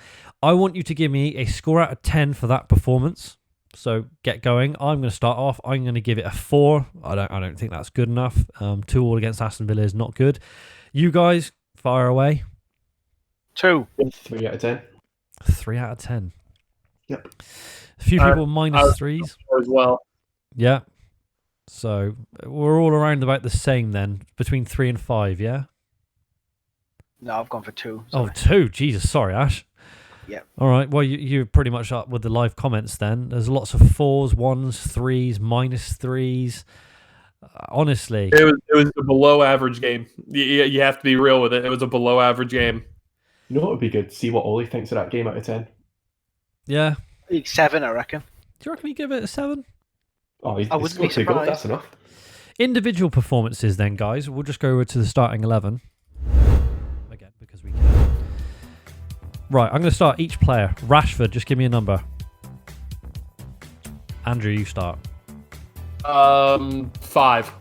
Yeah. Ash? 5. Yeah. 5. Okay, 5. 5's all round. Martial? 2. 2. Bloody hell. Andrew? 3. And Matt? I was going to say 4, but I'll drop it down to a 3. Daniel James? I'm going to give Daniel a 5 just because he always tries. I mean, 4 or 5 here.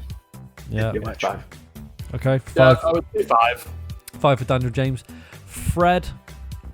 I'm going to give him a 5. 3. Pardon. So... 4 then. 4, fine.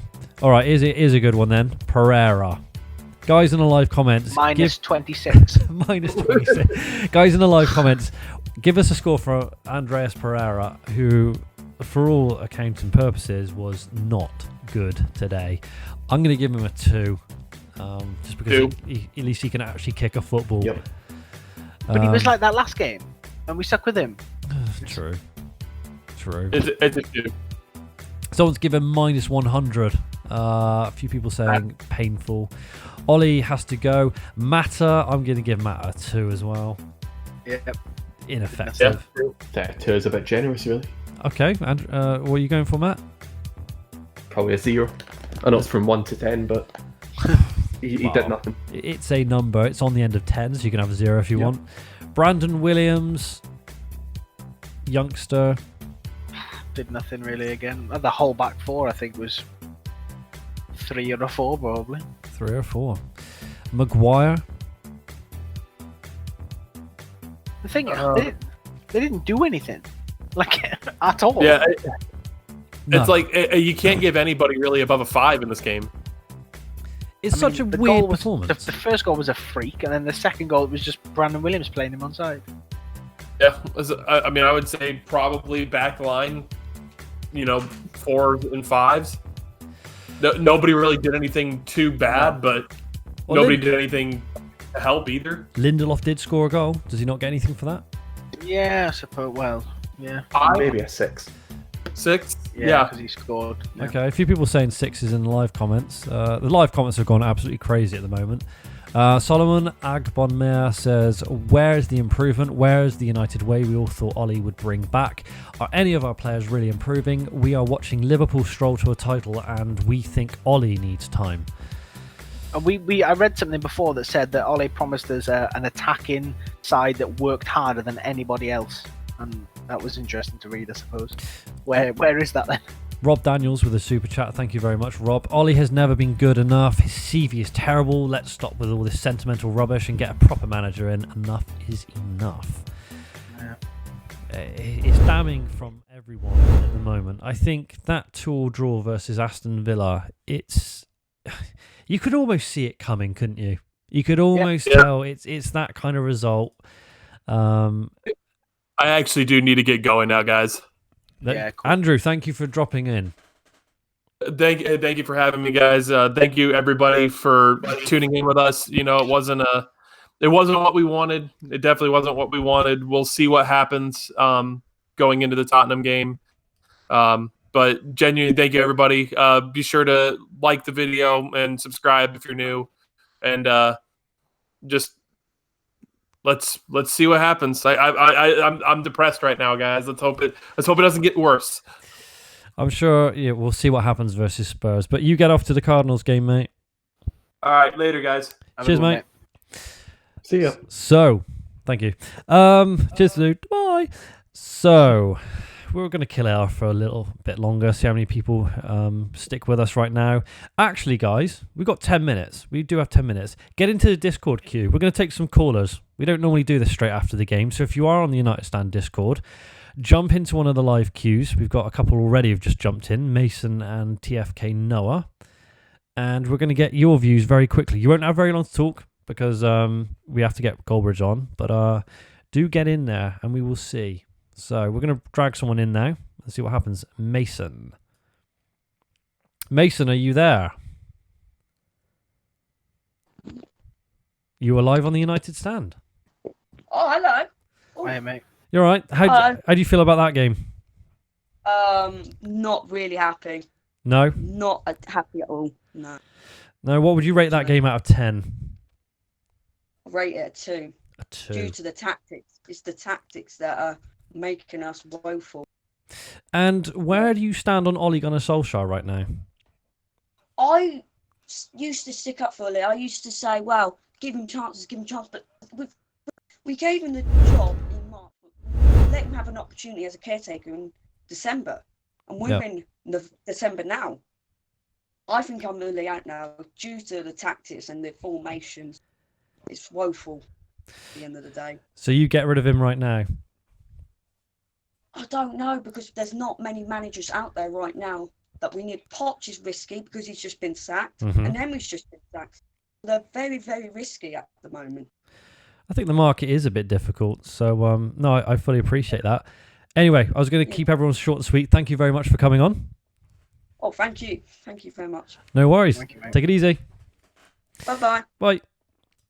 And we're going to get someone else in randomly. Let's get... There's someone in here called Slit My Wrists. I was looking at that as well. Holy moly. Okay, then.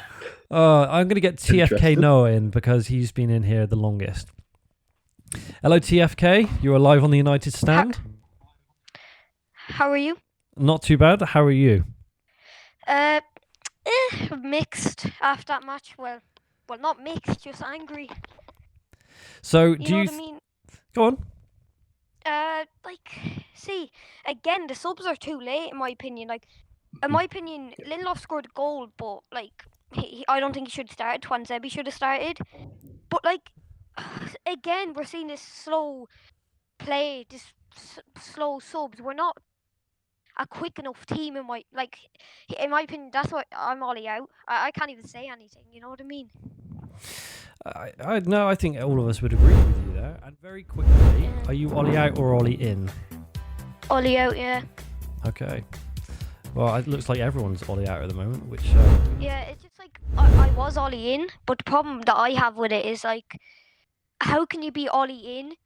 And I kind of understand people that are Ollie in, but, like, in my opinion, another manager wouldn't really want to come to this club, if you know what I mean, because the situation we're in, the Glazers are just going to do the same thing.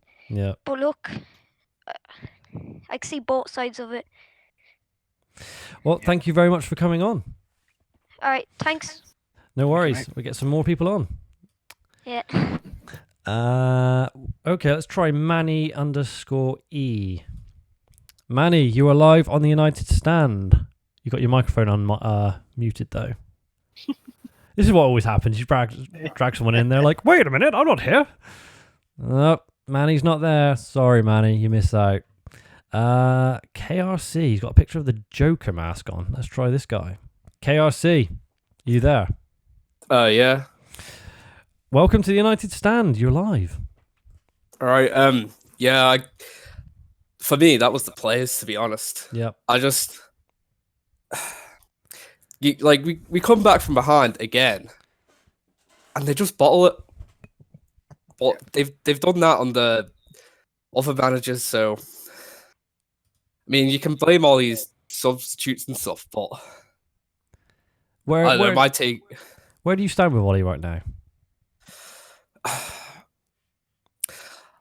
I'm Ollie in, and I've tried not to let emotions get the better of me, and I've said to myself, I'm gonna see how we do in the Europa League, and if we get knocked out of that to some crappy Eastern European team, then that's where I think the breaking point will be for me. I think Spurs is going to be very, very interesting. Yeah. Mourinho coming back to Old Trafford, wanting revenge. At the same time, he got sacked last year. It's looking like a horrible midweek fixture that could potentially cost the end of Ole Gunnar Solskjaer's tenure. Anyway, thanks very much for coming on. All right, thanks. No worries. Take it easy. And maybe one more. Who are we thinking about? We got Idris. Let's try Idris. Idris, are you there? Muted straight up. Hello? No, hello. You're live on the United Stand. Yeah, thanks for taking my call. I just want to say that once we concede first, we're never going to win the game. It's happened too many times this season. Yeah. So as soon as Aston Villa scored, you just knew that we weren't going to win. Even though we went 2-1 up, we don't have the bottle, or we don't have the steel to win the game. And it's funny because even though we spent 130 mil, and even taking the Lindelof money as well, that's about 150 mil plus on the defense. We're still shambolic. We're as bad as Arsenal right now. You know, and it's quite telling. I mean, if you want to say if I'm Ollie in, I'm Ollie out. Personally, I would rather wait until the summer to get Poch in. But it's a long time to wait. It's a long time to wait. Yeah, I mean, right now, if he leaves if he gets sacked by the board, or after Man City, for example, I don't think there'll be a lot of people complaining. Anyway, thank you very much for coming on. I can hear some people laughing in the background saying about Goldbridge and United Stand. So hi to those people as well. So, big wave. Big wave from everyone. So cheers for coming on, dude. United! United! It's a good point he made about the Maguire and Leicester, because again, I read somewhere that we gave Leicester £80 million for Harry Maguire. We did. In my opinion, I said before we signed Maguire that I wasn't keen on him. I mean, you can look that back up. I've never rated him very highly. Granted, he's better than probably Phil Jones, and arguably, before the summer I'd have said Chris Smalling, although he's doing exceptionally well in Serie A. But if you look at Leicester now, they've conceded 9 goals this season in the Premier League. That's fewer than anyone else in the Premier League. 9 goals they've conceded.